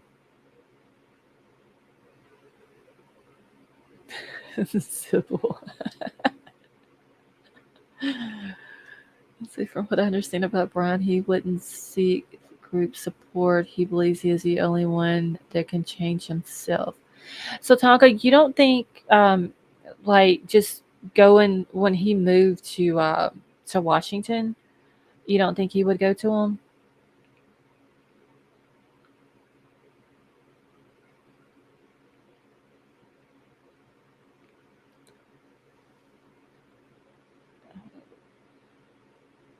Okay, I got it. Did I read this part or no? I didn't write down on it.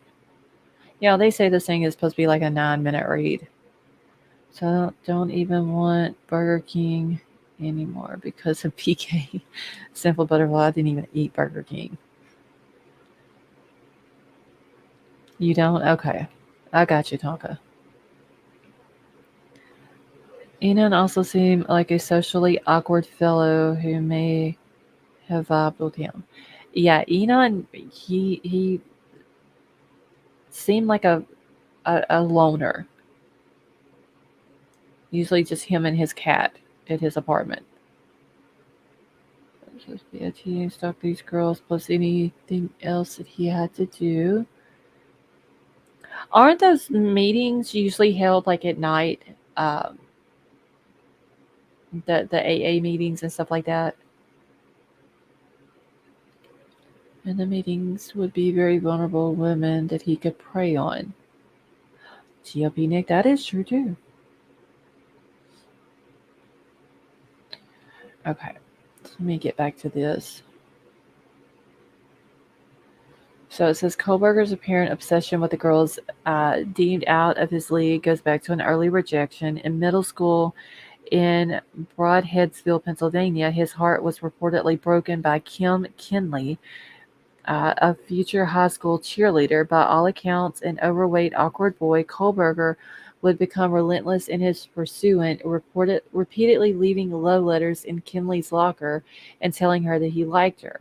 Reported the Daily Mail, she'd say, "Oh my God, leave me alone," Kinley's mother, Sandra, told the paper.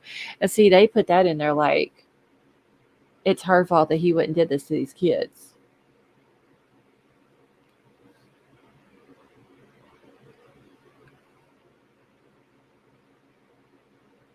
It says Bryan was in and out of rehab a couple of times. Wait, where did it go?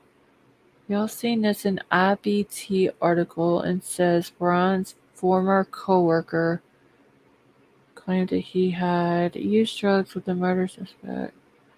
The drugs knew would be dealer. Seems like I've seen that, Autumn. I don't remember exactly when it was that I seen it though. Okay, all day, usually early mornings, noon, and at night. Okay, thank you, Marissa. To be kid, I think he's just a loner, creeper neighbor.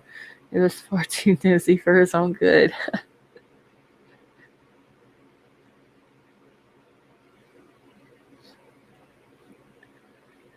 Okay.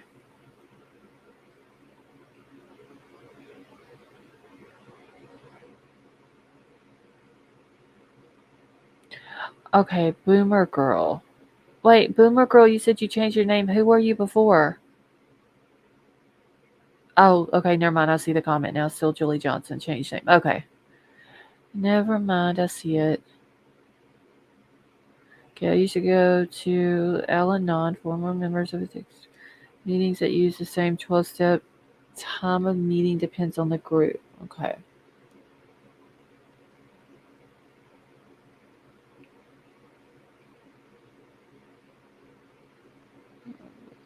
Hey, Wood Chipper, how are you? I can't believe I keep missing new people coming into the chat.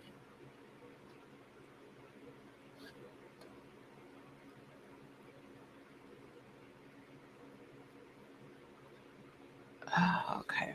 All right, y'all, let me get to the next part.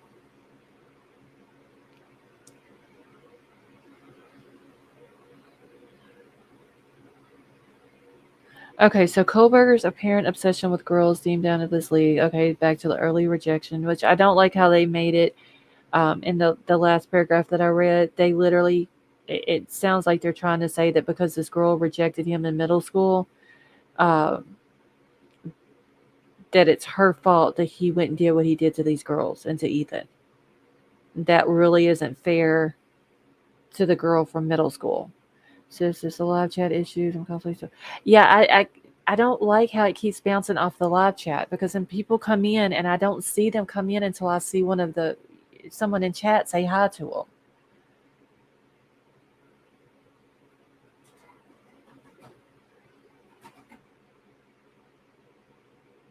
Okay. So this one says in interviews, former classmates say that Kohberger was bullied by the popular girls in school. They literally tortured him and said an unnamed source. In his senior year of high school, he lost about 100 pounds, apparently in an attempt to fit in, turning himself into a frightening-looking version of Daniel Day-Lewis in The Age of Innocence. But this extreme physical transformation couldn't change Kohberger's personality, which reportedly still felt off and now has become aggressive and mean-spirited, according to former classmates.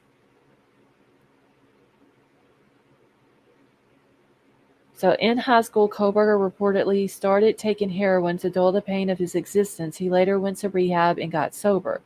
I feel like an organic sack of meat with no self-worth, he wrote on an online forum when he was 16 in 2011. He developed a rare condition, visual snow, spots before the eyes, which he said coincided with the increase of absence of emotion. And yet, through his trials and tribulations, Kohberger was apparently still harassing his female classmates. If he liked or was interested in a girl and she wasn't, he didn't understand why or just didn't accept her saying no and move on.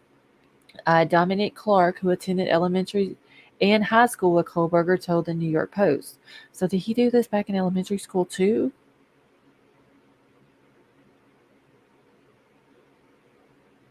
Good Lord.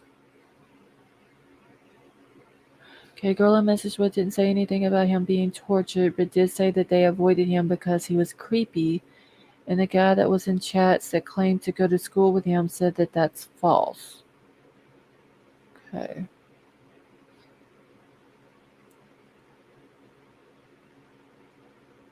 Okay, so later Kohberger reported misogyny extended to locker room talk. There was a comment that he had made, and it was kind of, hold on, y'all. Okay, and it was kind of a flippant guy talking thing. Benjamin Roberts, a fellow grad student at Washington State University, told CBS News at one point he just idly mentioned, I can go down to the bar or the club and pretty much have any lady I want.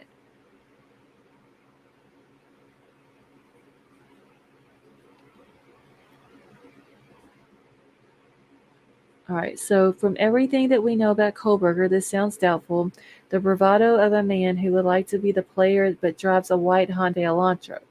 At Washington State, where he was pursuing a PhD in criminology, Kohberger reportedly turned off his female classmates by mansplaining to them. His peers said that he rankled at some people with the habit of over explaining and sounded particularly condescending when he spoke to his female classmates. I could I could see him doing that. Okay, so in the manosphere, incels like to talk about how they suffer from women's disregard, never take responsibility for how their own misogynistic attitudes and behaviors might be what's pushing women away. Another window into Kohberger's apparent failure to connect with women is in the story with Haley Willett, 26, who in January posted a TikTok about her Tinder date with Kohberger 7 years ago, when she was an undergrad at Penn State Hazleton, and he was probably living with his parents in nearby Albrightsville.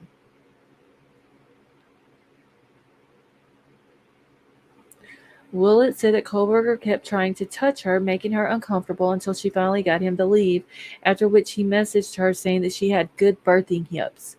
A small detail which suggests that Kohberger may have spent time in the manosphere. Incels believe that women exist purely for their reproductive and sexual capabilities, according to the Southern Poverty Law Center. Wow.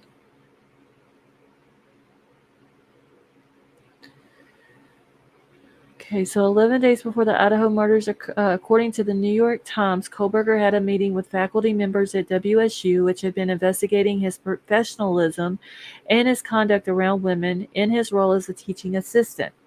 Some female students reported that Mr. Kohberger had made them feel uncomfortable, including by allegedly following a female student to her car, and he was fired in December. Incels like to be known for when they kill people or when they have a conquest like this, Dr. Carol Lieberman, a forensic psychiatrist, said on Court TV. On the night of the murders, their killer left his knife sheath on the bed where Mogan and Gonzalez had been sleeping. That knife sheath bears Kohberger's DNA, according to the police. But if Kohberger was indeed the killer, you wonder how a grad student in criminology managed to forget this vital piece of evidence. Did he leave it there accidentally, or was this his way of marking his kill? If the killings were sexually motivated, then the sheath was akin to the discarded. Y'all see the word? I'm not even going to say it on here. Proof that its owner was the one who had been there violating these popular, good-looking young people. Before Kohberger was arrested, a Facebook group devoted to discussing the murders was visited by a user who called himself Papa Roger. Some group members later noticed that the person with this username had guessed rather too accurately about the knife sheath being left at the scene. Of the evidence released, Papa Rogers commented, weeks before police released the detail, the murder weapon has been consistent as a large fixed blade knife. This leads me to believe that they found the sheath.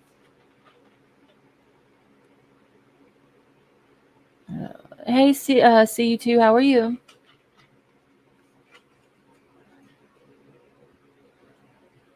Okay, see you too. Nightbot just dropped it.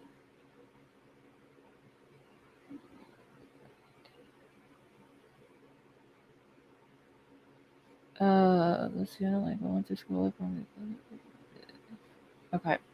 So some believe Papa Rogers was Kohberger himself, which would make his username a nod to his identification with the incels, as well as a kind of brag. Elliot Roger was the name of the misogynistic terrorist who killed 6 people and injured 14 others in Isla Vista, California in 2014 when he was 22 before turning the gun on himself. Roger is a hero to the incel movement, which the U.S. Secret Service National Threat Assessment Center has identified as a growing domestic terror threat.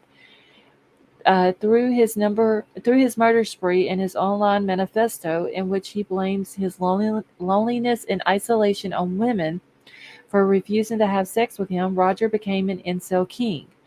All hail to the supreme gentleman Elliot Roger. Alec Minnesesson wrote on Facebook before his 2018 Toronto attack. Incels cheered. That is there's some disgusting people in this world, y'all. Seriously. Okay, so it says we are haunted by the last photo Gonzalez posted on Instagram just hours before she and her roommates died. There is Mogan smiling, sitting on the shoulders of Gonzalez. They were like sisters, inseparable since 6th grade. There are Kernodle and Chapin embracing. Whoever killed them killed 4 people with a loving connection, the type of connection Kohberger never found in life and conveyed it in others. The senselessness of it is infuriating. Is that why we become so obsessed with the story? And yet, many other murders occur that are as shocking and deserving of our attention. So, why the Idaho victims? Could it be that we're obsessed with the Stacys as incels are? Dead White Girl's Holy Grail of podcasts remarks BJ Novak as the cynical podcaster in the movie Vengeance.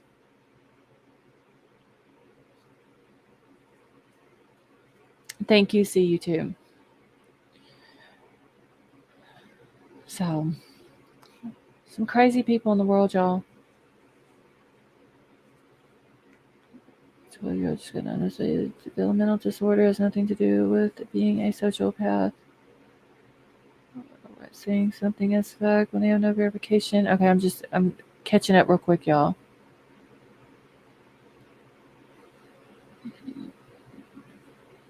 Okay.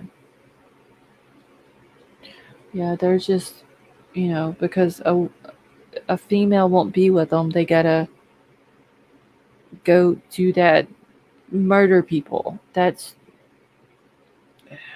crazy.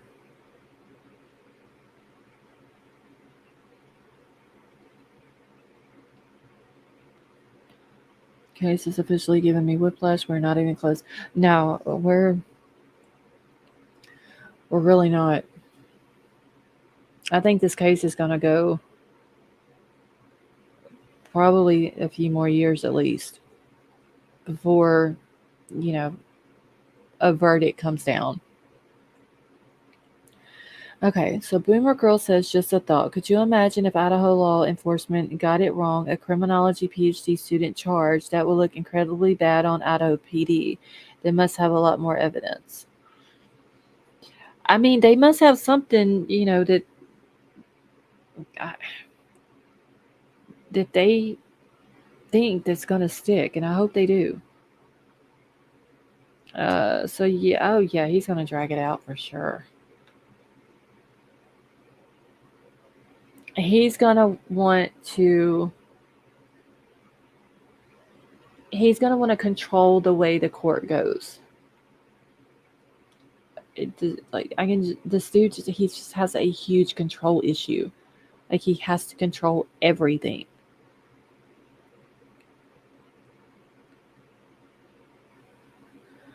What's today? It's the 19th now. So let's see, we got 1, 2, 3, 4, 5, 6, 7, 8 more days until the search warrants for the house, for his parents' house and his car, should be unsealed.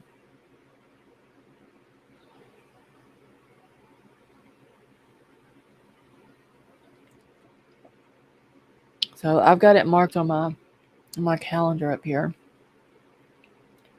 So hopefully it'll be unsealed though, and there's nothing that comes up um, where they keep it from being unsealed.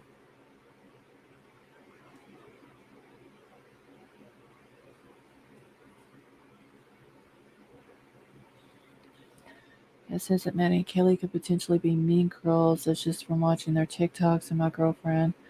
High school tend to be mean girls, but I still love them. Very. Oh, I can't wait for the search warrant to come out, especially for the car.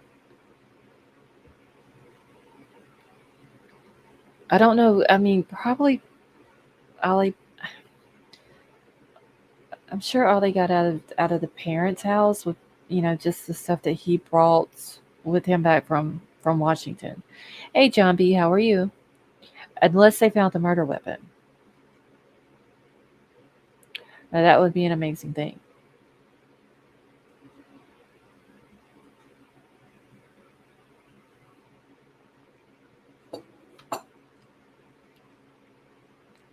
Exactly. See you too. There's no way he could have cleaned the car, but he couldn't have got rid of the blood.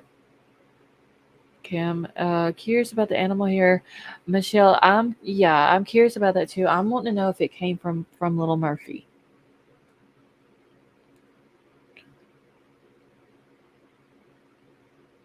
because I mean, there could possibly be an explanation for why he would have um, Murphy's hair on him. Like they could say, he bumped into him at some point, or whatever. Um, but it would be amazing if they had nothing else, but they were able to convict him on that one little strand of animal hair that turns out to be Murphy's hair.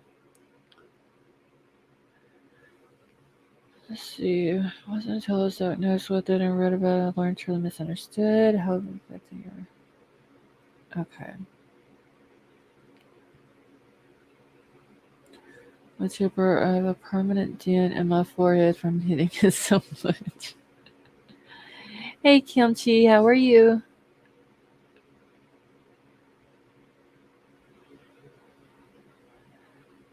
See, I think Ron did have OCD after what a family member stated. He could have.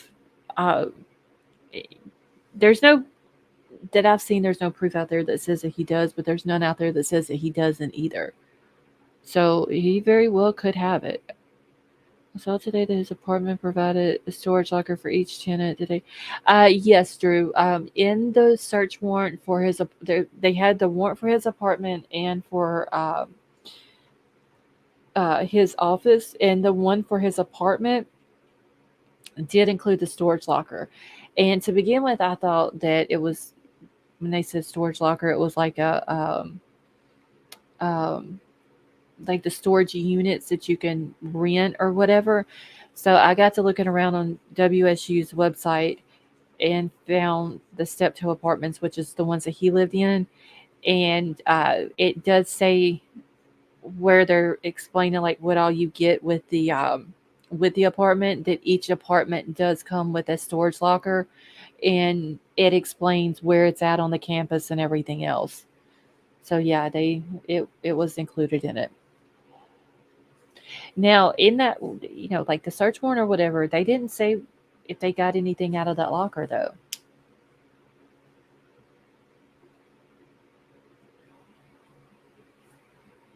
Everything that they said that they found came straight out of his apartment.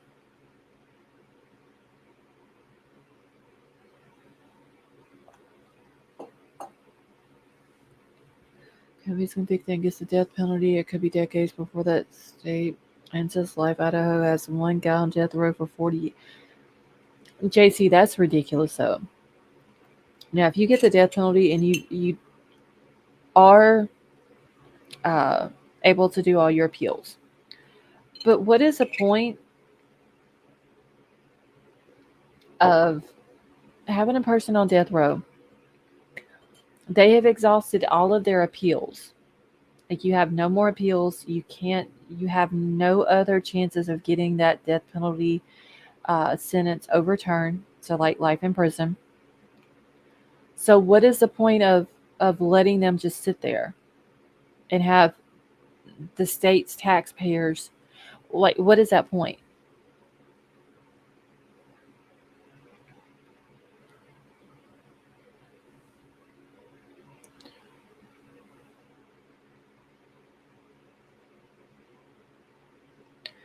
Exactly. I mean, they know that it's going to happen. They know they're the sentence that they were handed down.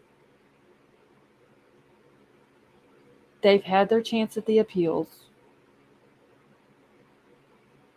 Why not just, you know, give them their date and I hate to say be done with it, y'all, because that kind of does sound cruel, but give them their date. You know what I'm saying? And not, what is the point sitting having a guy on death row for 40 years?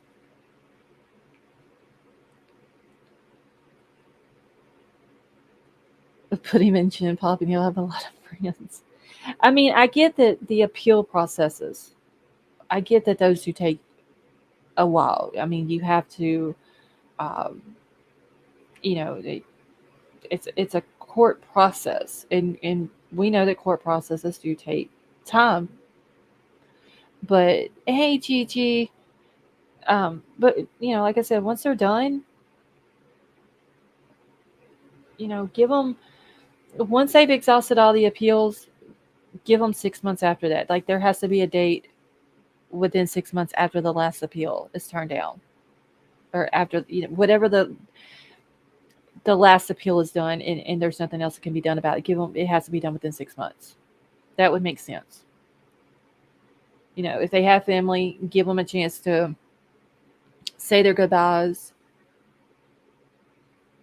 If there's something that needs to be arranged, 6 months should give them enough time.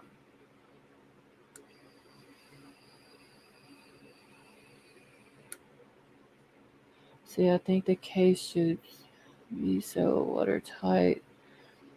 In and out death. Yeah, now GOP Nick, I am for the death penalty, but it has to be 1000% without a reasonable doubt. You know what I'm saying? Like I would agree with it. But if there's no way that they can prove that that Bryan did it, which I hope they do, but if there's no way they can, they don't. I don't think he should get death, because the last thing you want to do is execute somebody who didn't do the crime, and the person who did the crime is still walking around. JC, you have a wonderful night, and thank you so much for coming and hanging out with us.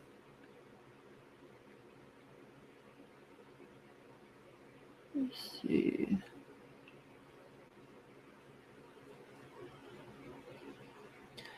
Let's see. Give them their last meal and move on, in my opinion. I have no sympathy for those who were rightfully convicted. Exactly. I mean, like I said, they go through their appeals. Once that last appeal is turned down and there's nothing else that they can do, they have no other options whatsoever.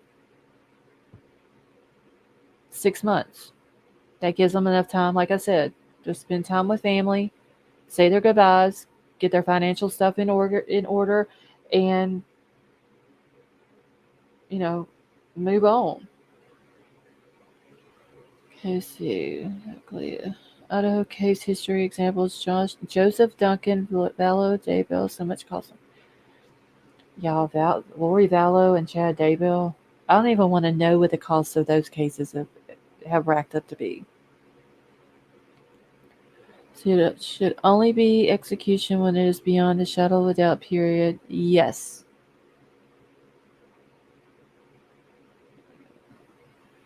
All right. Just Ann, have a wonderful night. Screw 6 months cut in half. Well, I was just saying 6 months, because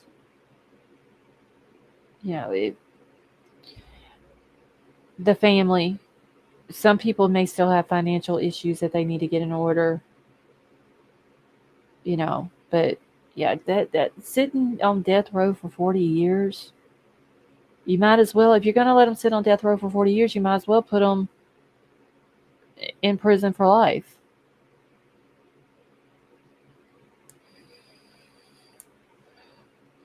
See, I struggle hard. Yeah, Boomer Girl, a lot of people are against it, which, I respect their opinion on that. But it just, in a case like this, if they prove 1000% that he did it, I think he should get it. Okay, look at Bundy. He held on to his truth until the night before. Do they still not hesitate to waste time, even after all those years?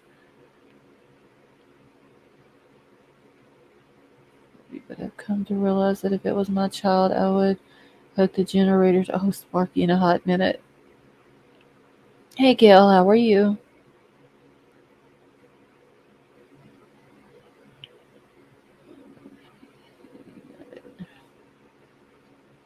Let's see. All right, y'all, I'm just catching back up real quick before I end it for the night.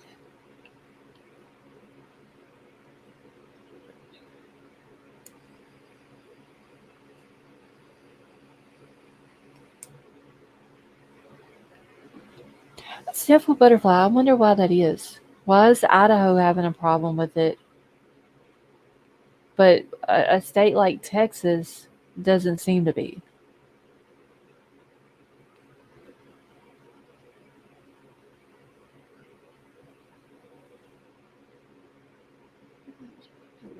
Switch.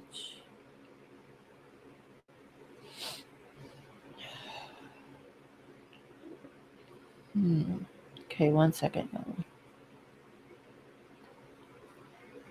Okay, I think certain behaviors not correctable, and there is no rehabilitation for pedos, so I believe in it for certain people. Yeah, if they can prove it, I'm just gonna go ahead and say this. I think that anybody who assaults a child or essays a child, I should say, they're convicted of it, I think it should automatically be a death penalty case. Michelle, have a good night, honey.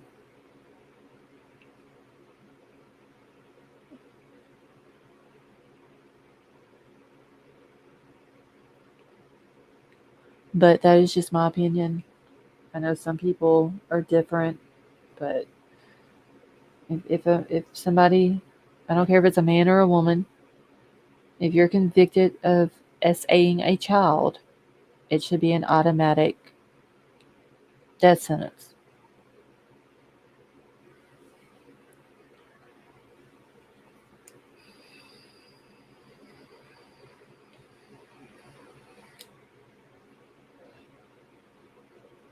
Let's see. There's just this is amazing. Overall, 250 plus year old laws, Constitution outdated. I missed all of you. Gigi, we have missed you too.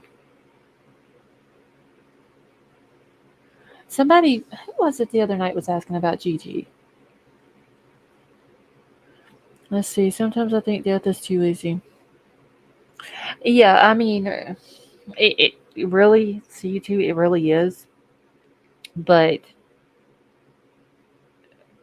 anybody who does that to a child or even an elderly person,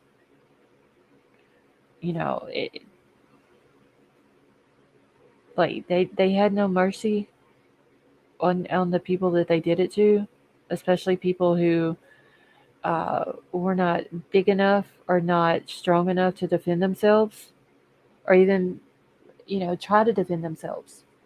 They had no mercy. So I think the death penalty would be better than having them sit in jail where my tax dollars are paying for them. Yeah, I mean they're gonna go to hell for what they did to people like that. But at the same time, it would have to be proven 1000% without a shadow of a doubt that they are the person who done it. I wouldn't change my mind on that, but I just think that it should be an automatic sentence of that for anybody who does that to a child or an elderly person. Okay, they have problems with cocktails. I'm sure there's other methods. I don't know. I think that's weird though. Um, that Texas, I don't think has a problem with it, but Idaho does.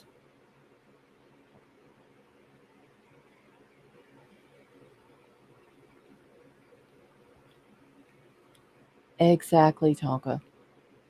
Because look how many veterans that we have in the U.S. that are homeless, don't have nothing to eat, they can't get help, they can't get any type of uh, medical attention that they need. There's like so many of them. It was okay whenever they went and they fought for our country, but then whenever they got back afterwards, it's like they didn't care about them no more. Gigi, we have missed you too.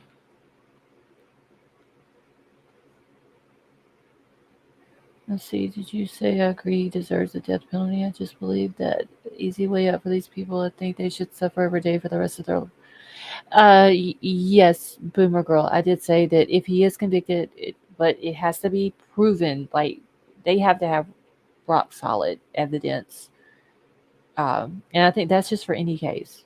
Rock solid evidence without a shadow of a doubt that this person did this. I think that Bryan Kohberger should get the death penalty. Florida just passed a freight by firing squad along with a few other states.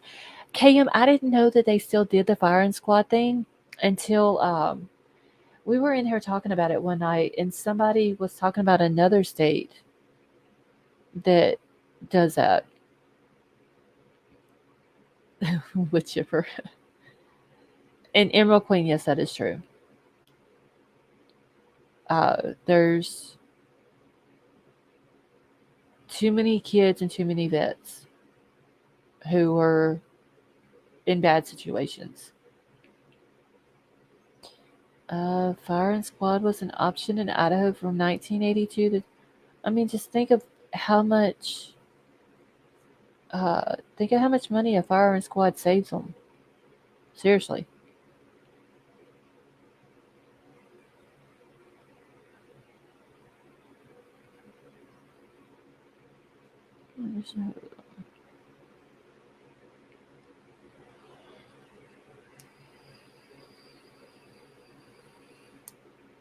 Gigi, have you been doing okay?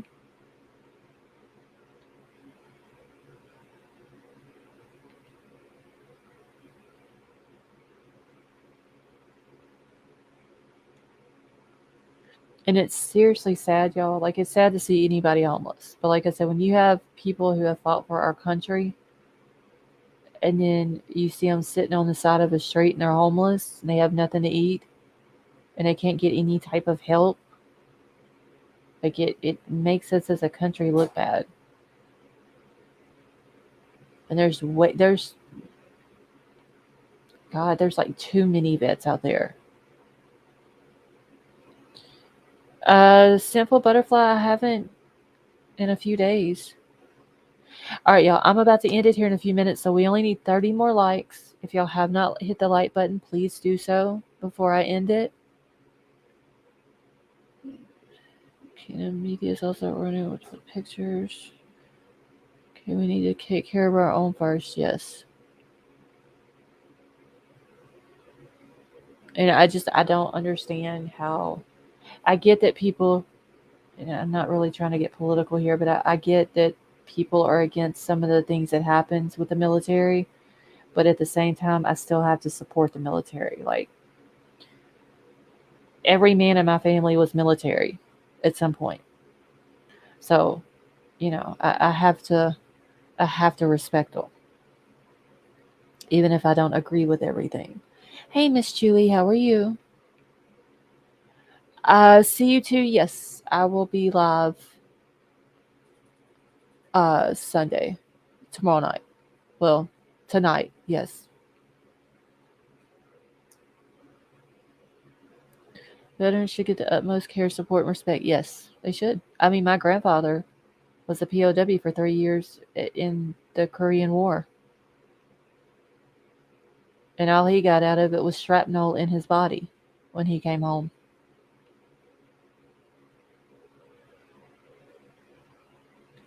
Moonvale, you have a wonderful night.